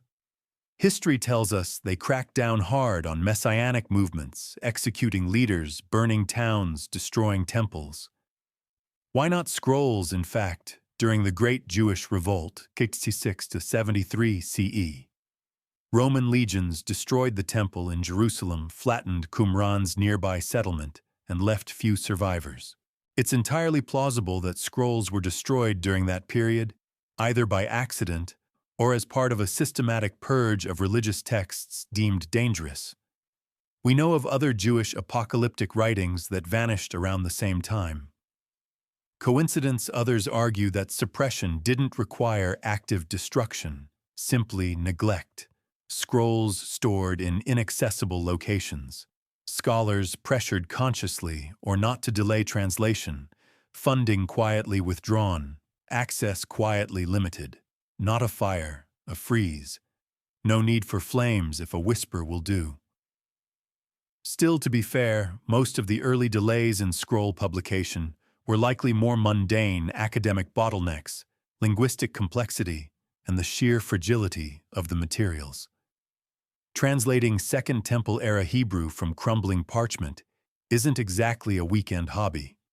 And yet, the scrolls that most directly challenged orthodox narratives, they're the ones that always seem to lag behind. Like the Son of God fragment, or the Messianic Apocalypse, or fragments hinting at a pierced figure whose fate mirrors a crucifixion. Always fragmentary, always incomplete, always just enough to provoke, but never quite enough to confirm.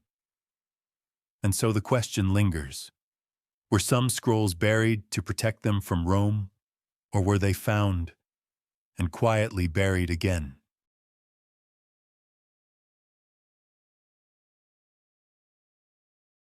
It began innocently enough.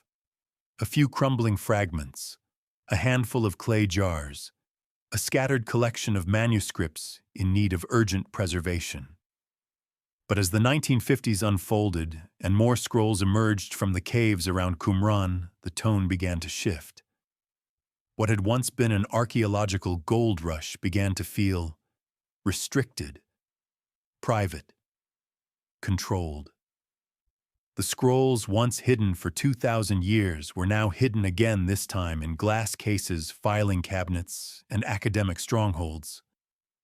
And the question that refuses to go away is why, by the early 1950s, many of the Dead Sea Scrolls had made their way to the newly established Palestine Archaeological Museum, later renamed the Rockefeller Museum under Jordanian authority.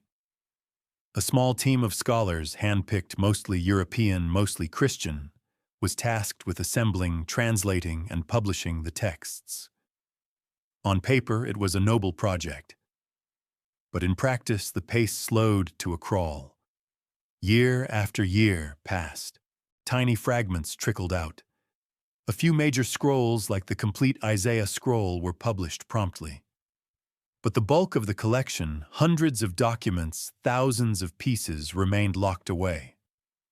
Restricted to a small inner circle of scholars who controlled access with a grip as tight as any vault. The reasons, according to those inside the academic circle, were technical. The texts were complex, the handwriting erratic, the fragments fragile, out of order, sometimes less than the size of a postage stamp. Reconstructing a scroll was like assembling a jigsaw puzzle from pieces that had been scattered across a desert for centuries, then nibbled by mice. It was, to be fair, a daunting task. But that explanation only goes so far. As the decades rolled on, frustrations grew. Outsiders, Jewish scholars, independent researchers, even the public began to ask, why are we waiting? Why is this process so secretive? And why does it feel like certain scrolls, particularly those touching on messianic themes, were being delayed the longest? The tight circle of authorized translators became known half-jokingly as the scrollery. They guarded their work, citing the need for accuracy, context, and scholarly rigor. But critics accused them of academic gatekeeping, using exclusive access to build careers, publish selectively, and silence alternate interpretations. Whispers of bias spread especially from Jewish academics, who felt excluded from a discovery rooted in Jewish history. One of the more obscure but telling episodes involves John Allegro, a maverick scholar who broke from the scrollery in the late 1950s. Allegro believed the scrolls had explosive implications, possibly even undermining traditional Christian narratives. He published a series of controversial books, suggesting that early Christianity may have evolved directly from sectarian movements, like the one at Qumran. He was promptly discredited, marginalized, and dismissed as a sensationalist. Perhaps he was.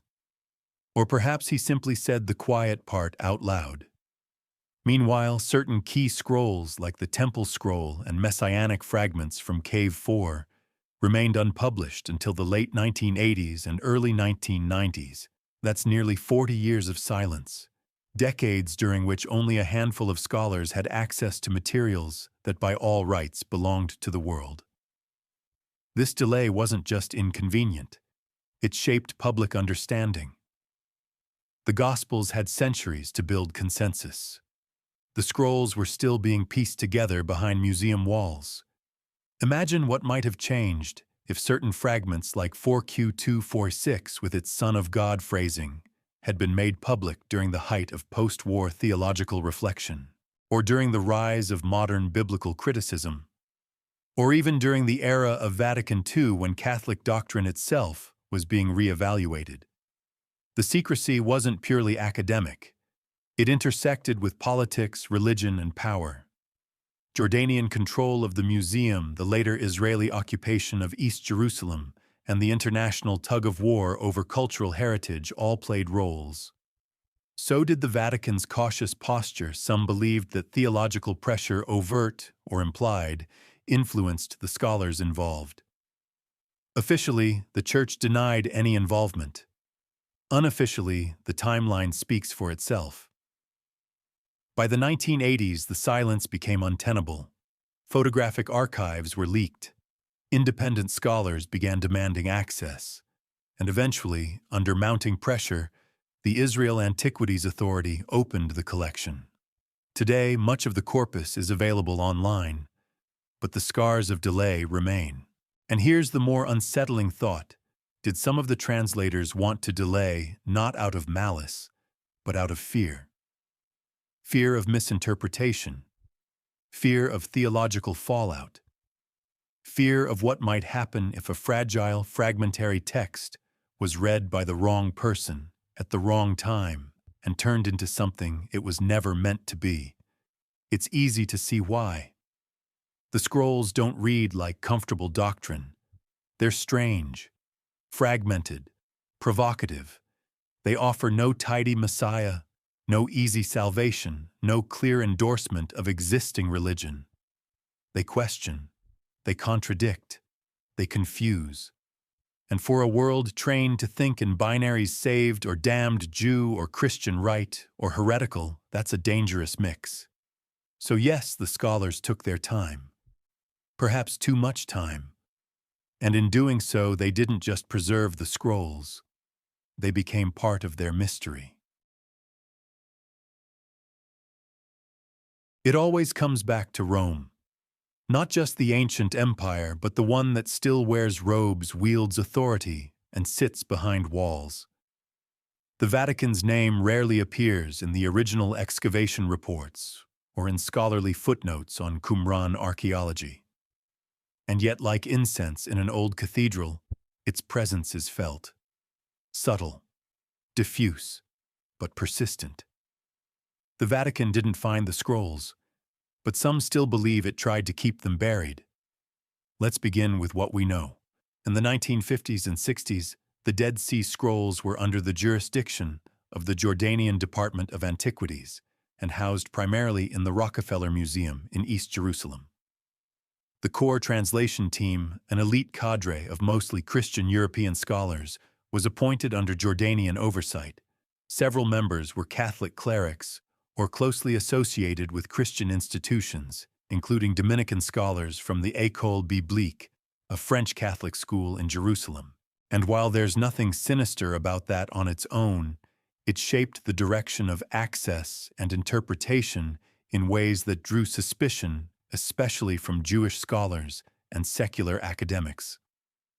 For decades, these translators controlled who could see which fragments.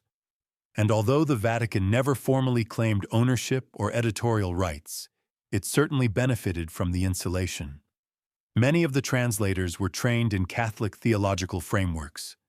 Their interpretations tended, perhaps unconsciously, to downplay connections between the scrolls and early Christianity.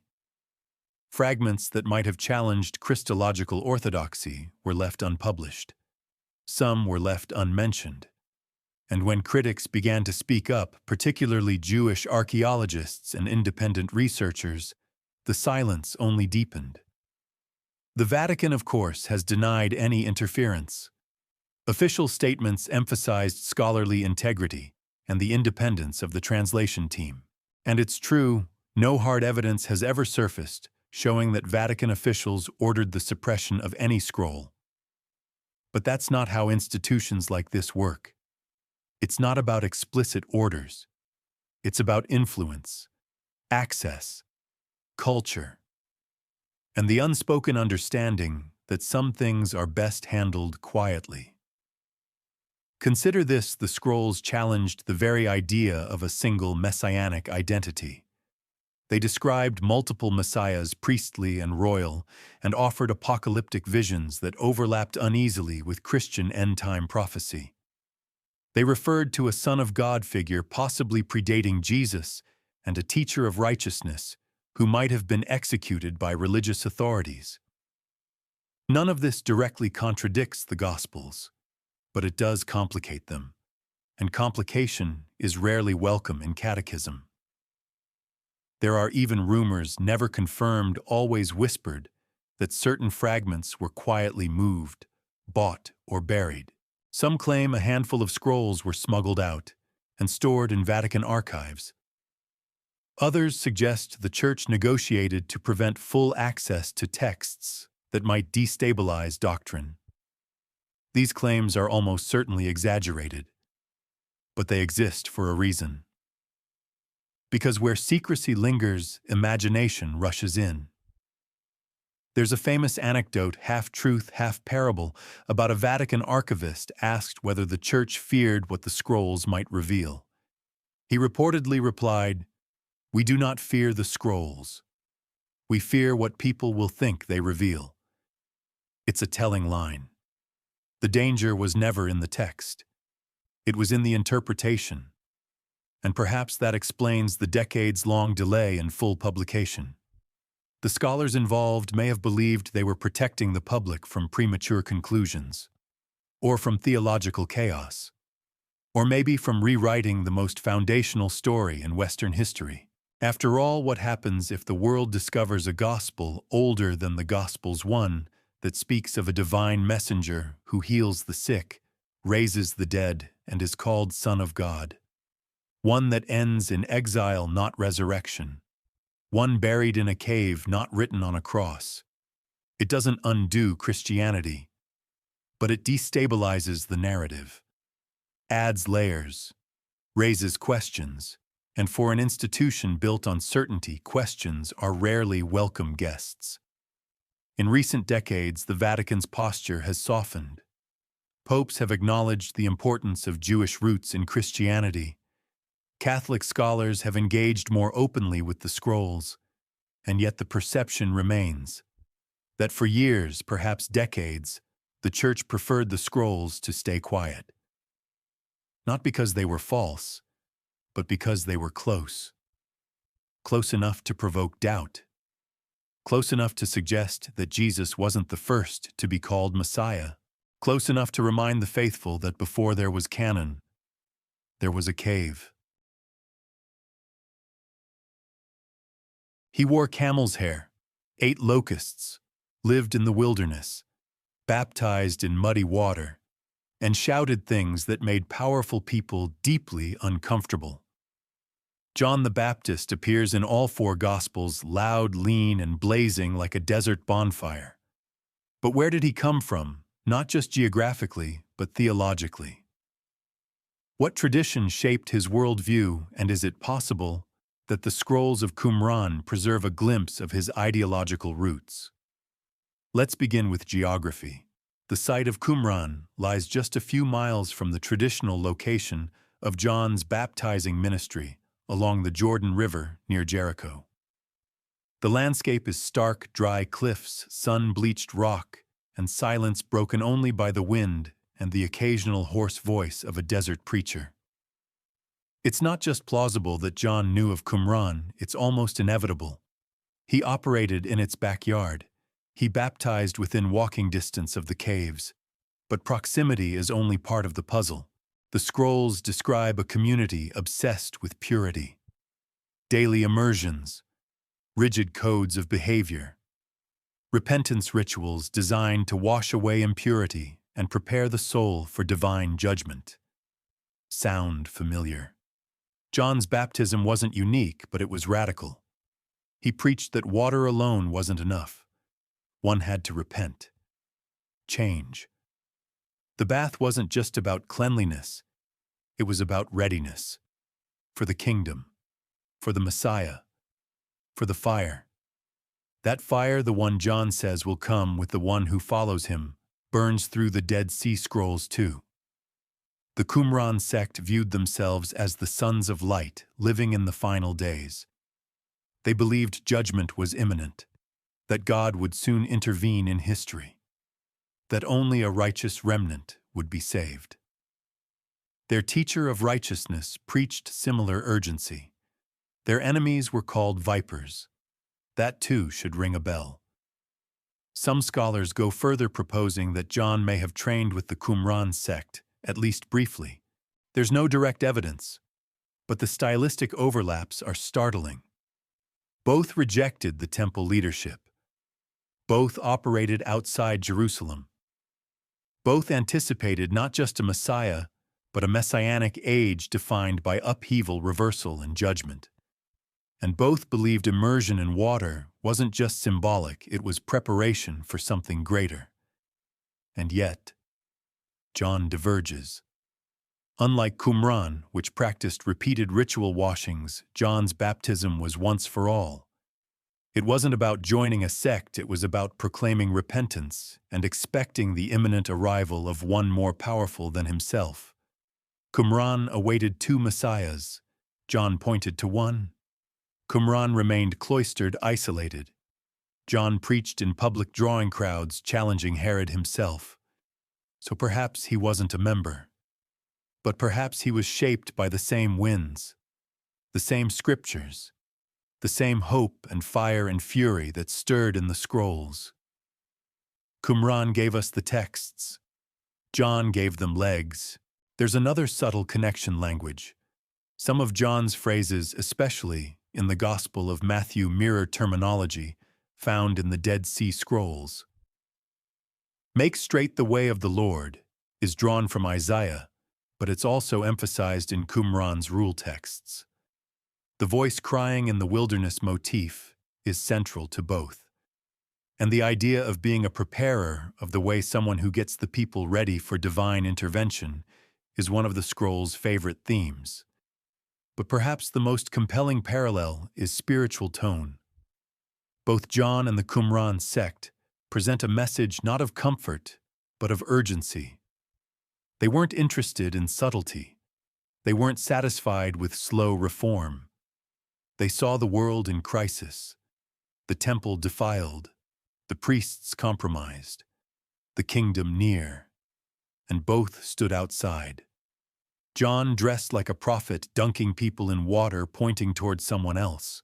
Qumran copying scrolls by lamplight, preparing for a Messiah who would cleanse not just sin, but history itself. Did they know each other? Probably not. Did they know of each other? Possibly. Did they speak the same language of expectation, exile, and coming fire? Absolutely. Which leads to one final thought, an open question rather than a conclusion. If John's voice echoed Qumran and Jesus came to be baptized in that same wilderness, did the scrolls in some forgotten way prepare the road for Christ himself? It's poetic to think so. A voice in the wilderness, a cave on the cliffs, and between them water ink, and the end of the world waiting just out of frame. It's the central claim of Christianity, the hinge point. The moment everything turns from despair to triumph, the bodily resurrection of Jesus. He died, was buried, and rose again in the flesh. But what if the expectations leading up to that event were more complex than we thought? What if buried in the scrolls of Qumran we find hints of a resurrection? Hope that looked different, not less serious, not less divine, just not quite the same. Among the Dead Sea Scrolls, there is remarkably little direct mention of bodily resurrection. You'd expect an apocalyptic sect obsessed with judgment, purity, and messianic arrival to spell it out clearly. And yet they don't. They speak in fragments, sometimes literally.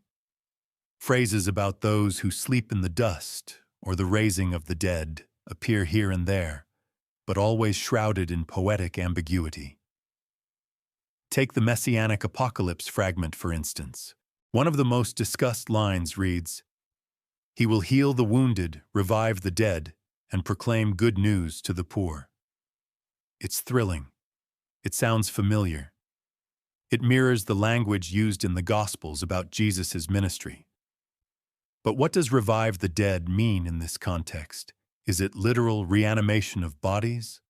Or is it spiritual restoration, metaphor, memory? That's the heart of the debate. In Second Temple Judaism, beliefs about resurrection were not monolithic. The Pharisees held to a resurrection of the righteous at the end of days, bodily, physical, and real.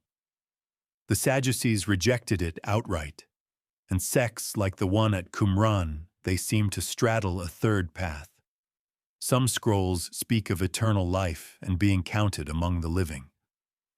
Others reference a glorious inheritance with the angels. These phrases sound more like spiritual exaltation than corporeal revival. In one text, the righteous are promised to stand with the holy ones in the firmament. That's not a grave bursting open. That's ascension, enlightenment, dissolution of self into divine order. It suggests a resurrection of presence, not of bone and sinew. And that's where things begin to tilt.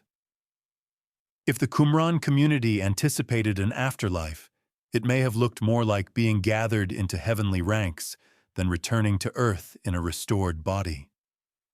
That doctrine would have made Jesus' physical resurrection, touchable wounds, fish eaten by the lake, something new, or at least something adapted.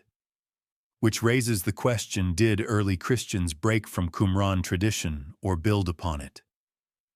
Some scholars propose that the Jesus movement radicalized existing ideas, that they took the hopes of sectarian Judaism, spiritual exaltation, vindication after death, and gave them form.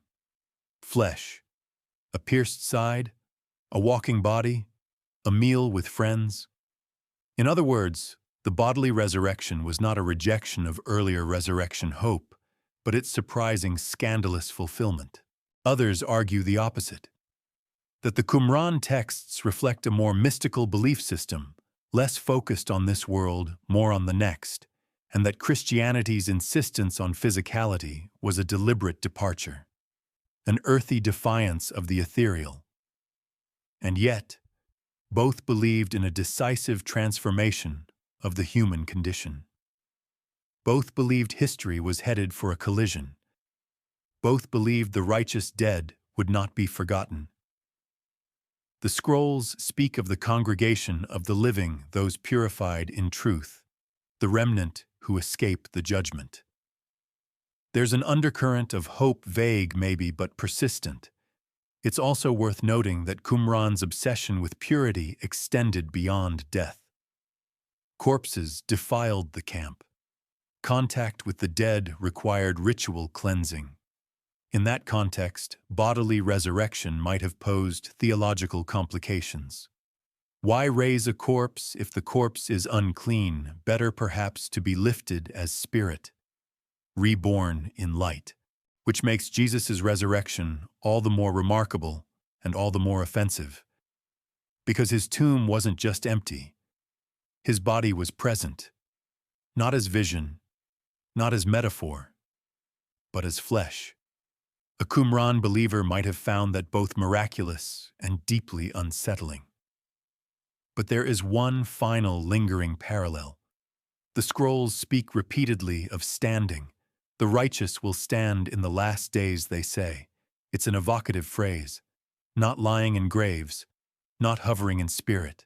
Standing, upright, present. Could that be resurrection?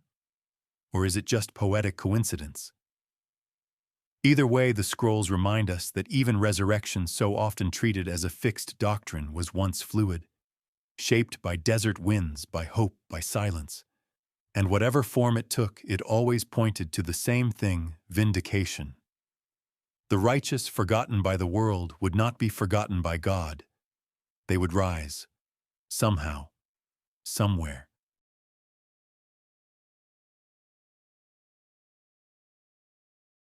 There's something missing. Not in the fragments, those are expected after 2,000 years in desert caves, but in the voices. Or more precisely, the lack of them. Because for all the scrolls' detail about rituals, warfare, messiahs, covenants, and apocalyptic reckonings, one subject is almost entirely absent: women. It's a silence so vast it echoes. The Dead Sea Scrolls span over 900 documents, many fragmented, many repetitive, but across this vast archive, references to women are shockingly rare.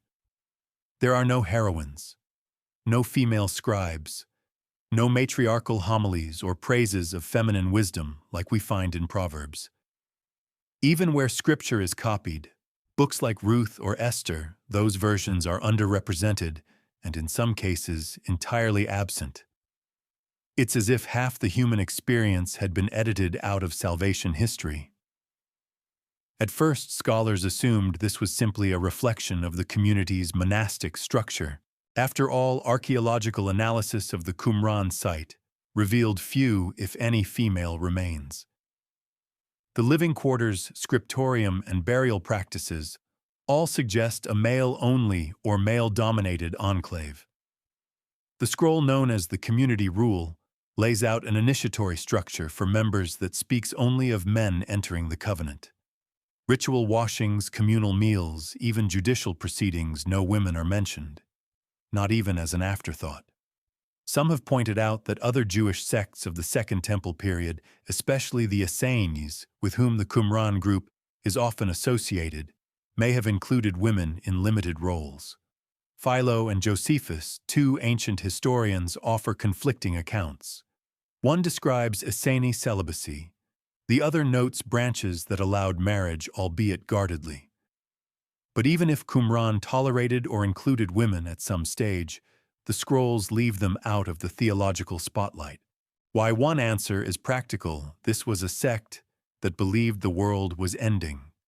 The scrolls are soaked in apocalyptic urgency. When you're preparing for divine war, earthly reproduction might seem secondary.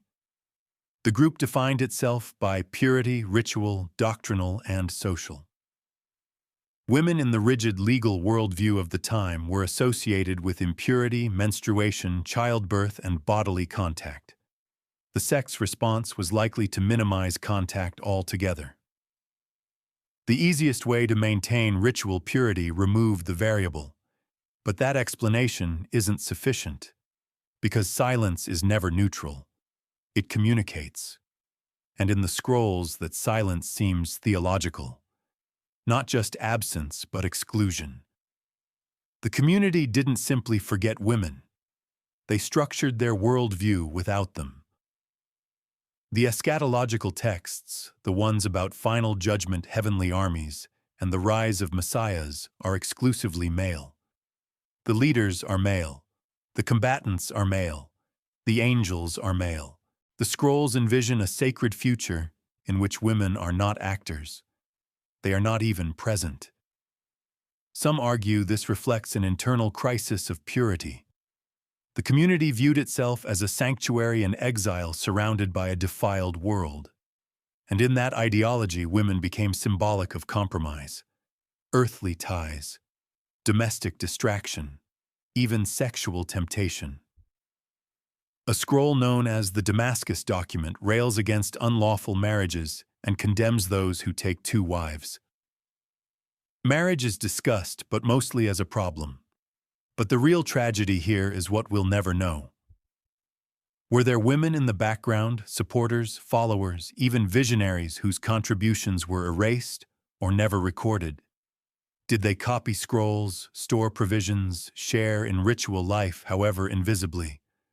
Or were they absent from the start, their voices stilled not by accident, but by design? The contrast with early Christianity is striking.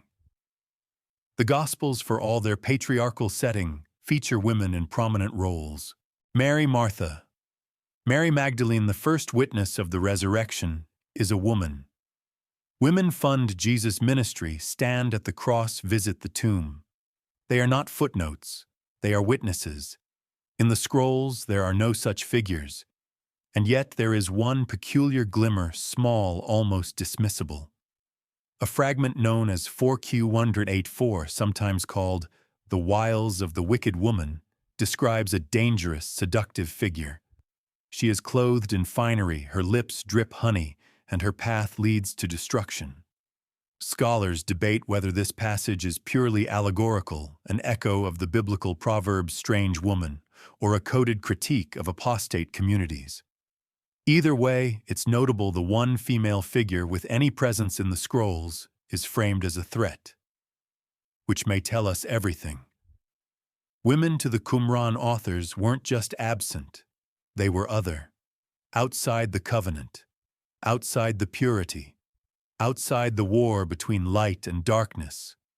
And so we're left with silence, a library without a mother tongue, a prophecy that speaks only in baritone, a community that built itself on exclusion, convinced that holiness could only survive in isolation.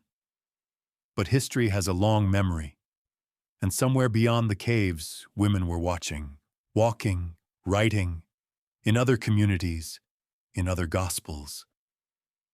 In a future the scrolls could not imagine.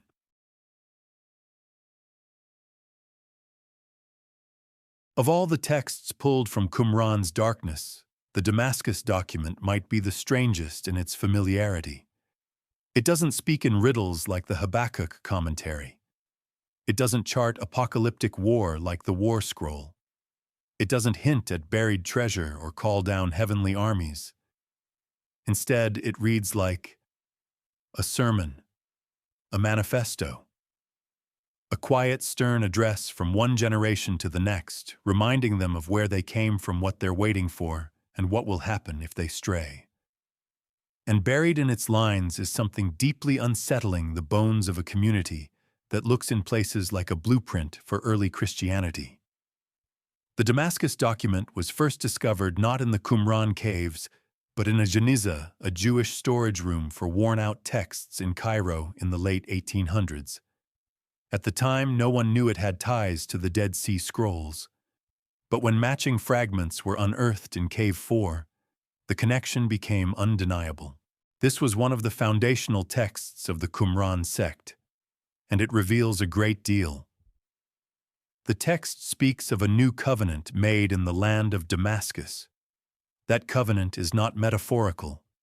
It's legal binding and rooted in divine revelation. The community that follows it is described in familial terms: brothers, leaders, fathers. They live apart from the mainstream.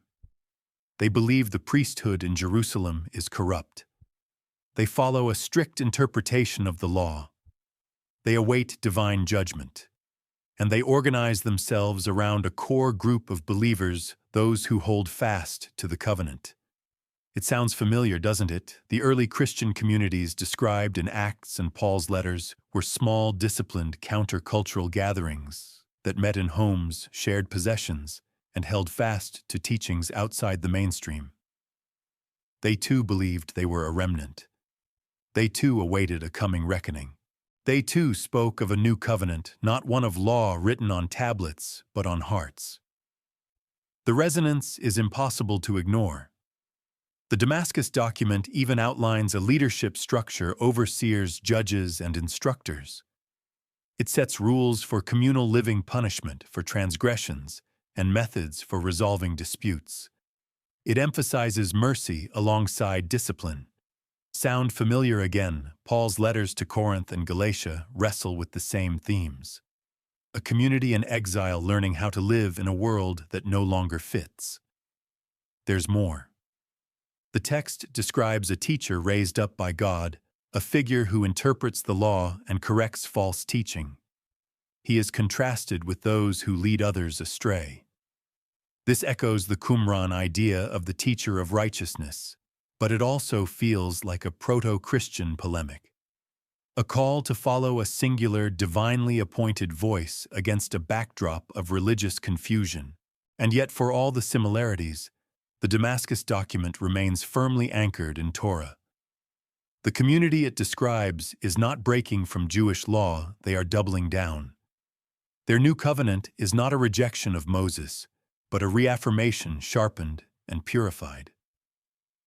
In that sense, they part ways with Christianity, which would later universalize the message, relax ritual purity laws, and extend grace beyond the letter of the law. But maybe that's what makes the Damascus document so revealing.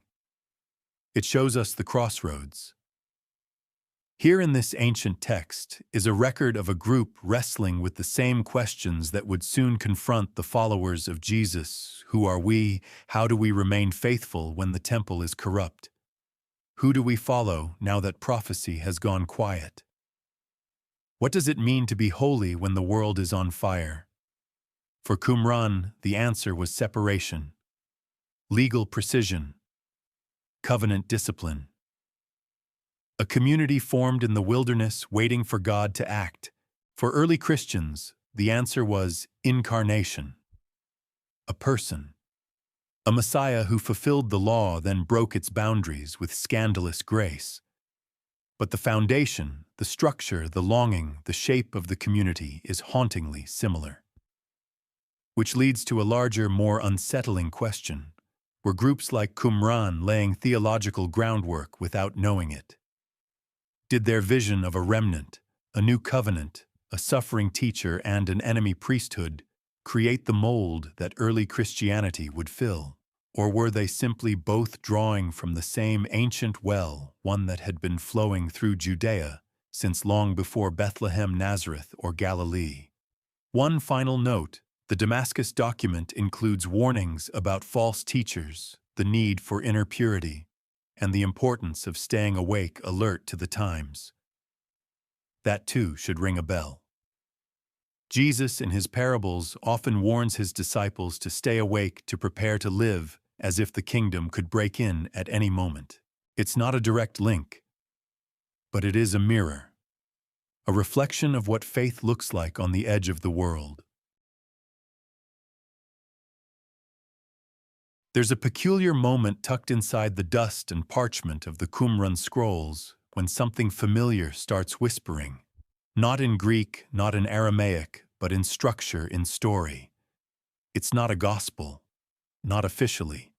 There's no crucifixion, no nativity, no 12 disciples. But there is a teacher. There is persecution. There is a community that clings to his words even after he's gone. And there is suffering, deep, holy, messianic suffering. It doesn't claim to be about Jesus. But it does something that sets scholars on edge. It sounds like a gospel's shadow. The theory is simple in premise, thorny in implication. Somewhere among the scrolls or among those we've yet to fully decode, there might be the fossilized imprint of a proto-gospel. A seed. A story that prefigures the Gospels not by coincidence, but by inspiration. A parallel narrative of a suffering Messiah known and revered by a fringe sect before Galilee ever echoed with sandals. The scrolls speak often of the teacher of righteousness. You've heard his name before. A spiritual leader wronged by the establishment, exiled or killed by a wicked priest. His followers believed him chosen. They recorded his teachings. They believed he would return either in vindication or in spirit through a final reckoning. In some fragments, he seems like a priest. In others, a prophet. Occasionally something more. But when you read certain Qumran texts side by side with the Gospels, especially with the lens of historical reconstruction, strange harmonies emerge. The Habakkuk Pesher reinterprets Scripture in light of current events, just as early Christians would do with Isaiah. The Thanksgiving hymns sound like psalms, yes, but with a personal redemptive flavor. And certain texts, now fragmented beyond complete repair, describe a figure who bears suffering for the sins of others. One scroll in particular, the so-called self-glorification hymn, speaks in the voice of a leader who claims to be above the angels entrusted with divine mysteries, mocked and rejected, yet ultimately vindicated by God. The voice is not anonymous. It is proud, hurt, elevated. The language teeters on the edge of blasphemy or revelation. To some ears, it's the boast of a madman. To others, it's the echo of something startlingly close to Johannine theology. This, scholars argue, might represent an early strain of messianic narrative, one in which a chosen teacher, misunderstood and mistreated, becomes the vessel of God's final message to mankind. Not just a legal reformer, not just a prophet, a redemptive figure, a spiritual Messiah. If this were an isolated quirk, we might ignore it. But it's not. Across several documents, the Thanksgiving hymns, the Damascus document, and fragments from Cave 4, we find references to suffering, betrayal, resurrection-like vindication, and a figure who brings a new covenant. Sound familiar, and yet Qumran never names him Jesus. They never mention Nazareth. Their vision of messiahship is layered. There's often more than one. A priestly Messiah, a kingly Messiah, a prophet. Sometimes they appear together. Sometimes one dominates. The theology is fluid, not fixed. But that fluidity may have provided fertile ground for what followed. The hidden gospel theory, as it's cautiously called in some academic circles, doesn't argue that the Dead Sea Scrolls contain the gospel. Rather, that they may contain a gospel, a precursor. A narrative foundation from which the early Christian story, consciously or not, drew its structure, vocabulary, and expectations. It challenges a clean historical divide. If true, it suggests that the Jesus story didn't burst into a theological vacuum, but emerged in dialogue with currents already swirling across Judea, currents, recorded, preserved, and then sealed in pottery jars beneath desert cliffs. Skeptics push back, of course. They argue that parallels are not proof. That language shared across cultures doesn't imply dependency. That the teacher of righteousness was just that, a teacher. Not a Messiah. not a miracle worker, just a voice crying out in the wilderness of sectarian chaos. But even the skeptics admit something peculiar. The Qumran sect anticipated a Messiah who would suffer, who would be rejected, who would usher in a new covenant, who would interpret Scripture in radical ways, who would battle corruption, who would one day return.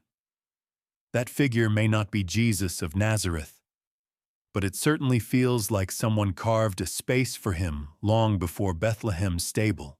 And if a scroll one yet untranslated one still crumbling in a museum drawer were to emerge tomorrow describing a teacher named Yeshua exiled from Jerusalem, baptized in the Jordan and executed under Roman watch, well, then the theory wouldn't be a theory anymore.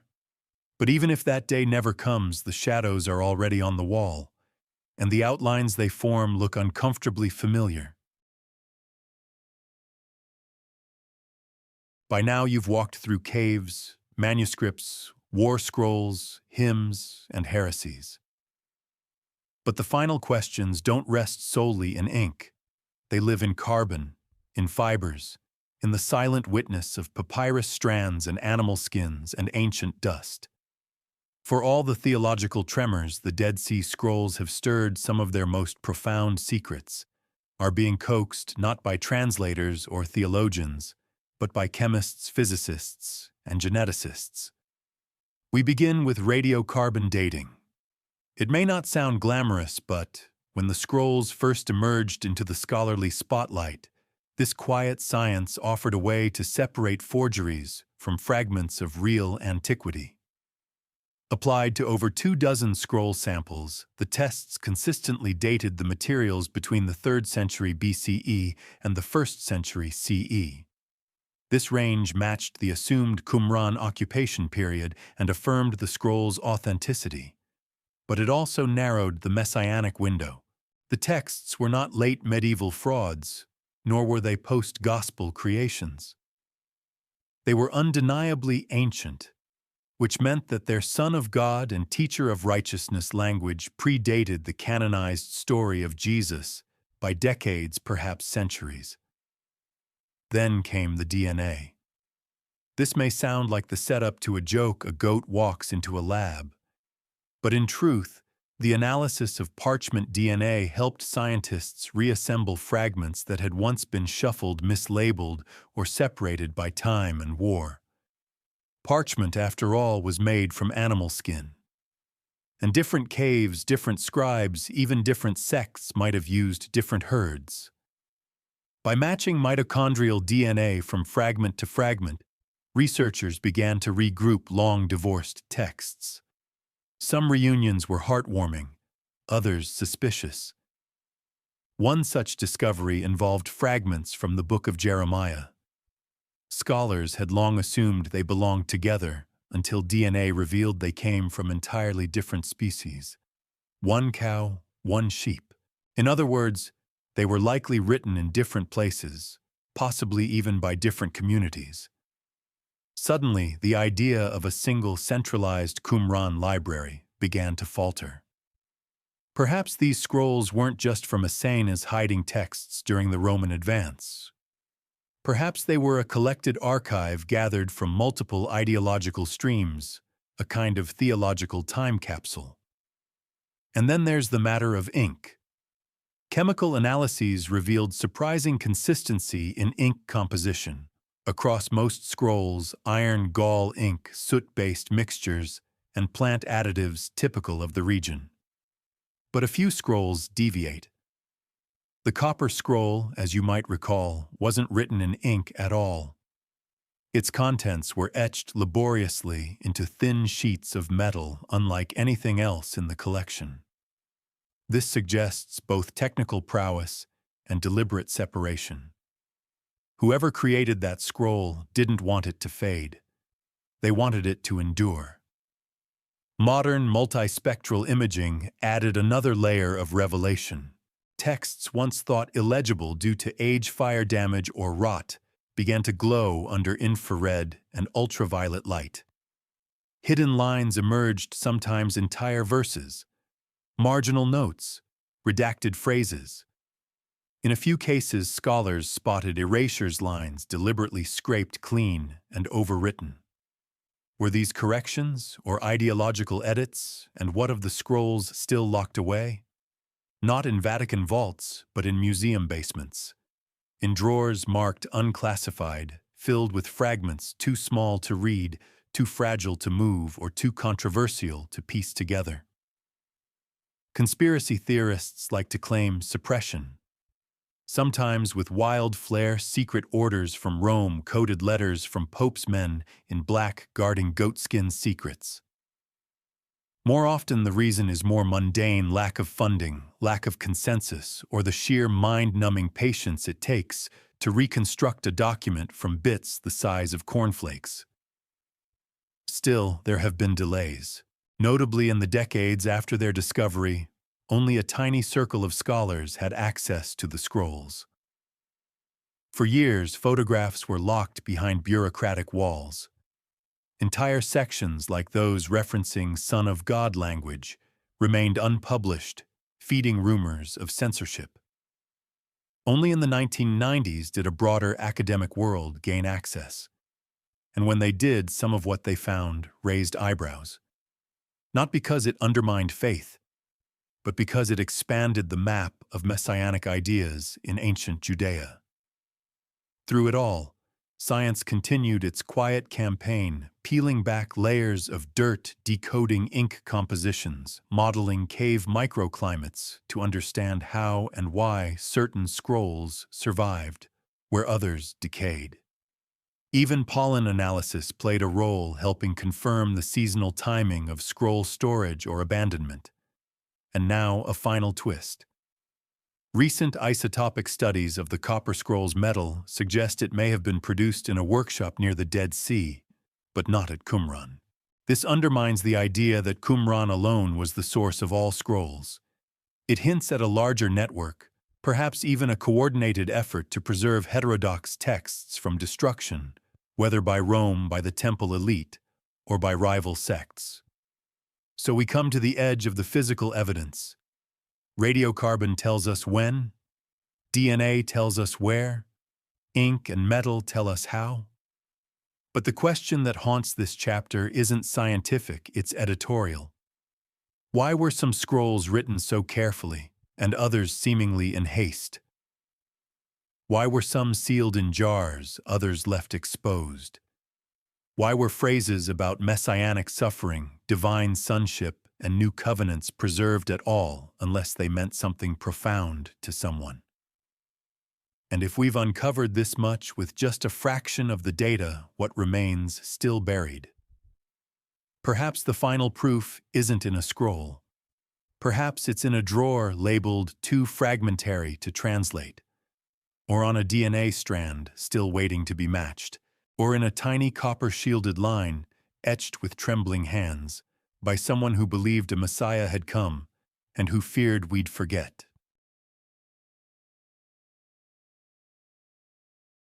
So now you stand not at the edge of a cave, but at the brink of a question that refuses to settle. After all the fragments and fibers, the prophecies and polemics, the radiocarbon dating and rhetorical parallels, what's really been uncovered here? Is there truly a lost gospel in the Dead Sea Scrolls? Or are we staring into a mirage shaped by the hopes and fears of those who so desperately want that gospel to exist? Let's begin with the messianic titles. Across the scrolls, we've encountered not just one Messiah, but two, sometimes three. A priestly Messiah who restores holiness, a kingly Messiah who leads in battle, and in a few shadowy texts, a divine figure whose very presence invokes the language of resurrection and heavenly ascension. These are not your typical Old Testament archetypes. They shimmer with something more unsettling, more familiar. When Cave 4 yielded a fragment containing the phrase Son of God, written in Aramaic centuries before the Gospel of Luke would use the same title, scholars blinked. Some smiled, others panicked. The figure described in that scroll is not a mere prophet. He is said to rise to command the nations to be called the Son of the Most High. A phrase echoed nearly word for word in the Christian nativity story. Coincidence, perhaps, but history rarely offers such poetic symmetry without a smirk. And what of the teacher of righteousness, a persecuted figure possibly executed, a bringer of new interpretation, one whose enemies dwell within the priestly establishment? For some, this is just another messianic contender, one of many in a time of apocalyptic hope. For others, the resonance is deafening, too close, too strange. Yet nowhere in the scrolls is the name Jesus found. No mention of Nazareth, no miracles, parables, or crucifixions. Instead, what emerges is a world in theological flux, a cauldron of messianic imagination. These texts were not written in the margins of a stable world. They were forged in exile, in conflict, in expectation. They breathe urgency. They anticipate divine intervention. And they present a cast of characters who often act more like prototypes than polished saviors. So was there a gospel in the scrolls, not in the sense of a complete biography or a polished doctrine? But there are fragments, many fragments, that suggest someone or someones believed in a messianic figure worth following, worth dying for, and worth preserving in jars sealed for 2,000 years. The hidden gospel theory, as some call it, doesn't claim to have found the gospel of Jesus buried in Qumran. That would be too easy, too cinematic. Instead, it proposes that among the scrolls lies a proto-gospel, a blueprint of messianic theology upon which later narratives may have drawn. A skeletal framework, a shadow beneath the candlelight of the gospels we know. This changes the stakes. If the Qumran community or a network of similar sects had developed rich messianic traditions long before Jesus of Nazareth walked the Galilee, then Christianity did not erupt from a vacuum. It bloomed in a soil already thick with prophecy, speculation, and longing. Some find this reassuring, others terrifying. There's also the matter of suppression. Why did it take so long for key scrolls to be published? Why were fragments discussing Son of God titles left untranslated for decades? Scholars disagree. Some cite mundane reasons, short-staffing scholarly bottlenecks, preservation concerns. Others whisper about institutional pressure. After all, a text suggesting that Son of God was a title used well before the New Testament would complicate more than one sermon. Still, suppression is not the same as secrecy. In time, nearly all scrolls have found their way to daylight. Digital archives now hold what once was hidden. And as the fragments are reassembled, sentence by sentence, a new story begins to emerge. Not one of conspiracy, but of continuity.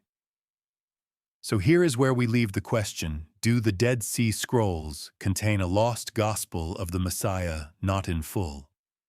Not with chapter headings and red letters, but what they do offer is something almost more dangerous, a window into a world where the idea of a divine suffering, apocalyptic Messiah was already taking root. A world where sacred secrets were buried not to deceive but to survive. And in that sense, maybe we haven't lost the gospel. Maybe we've only just begun to read it. Let the desert quiet you. Let the wind sweep gently through the ruined pillars and broken stones where scribes once worked by candlelight, hunched over parchment in the stillness of twilight. The caves remain silent, half swallowed by dust, but the scrolls once cradled in clay jars now speak louder than ever. Not in shouts, but in murmurs. You can almost hear them.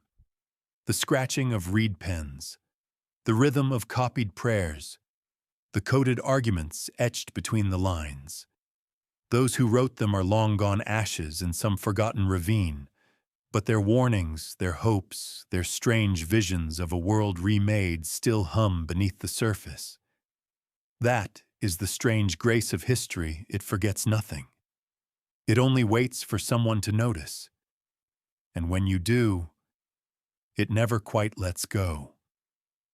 So as the candle burns low and the sands settle back into their ancient hush, remember this: the truth was never loud. It was buried. Waiting. Sleep well.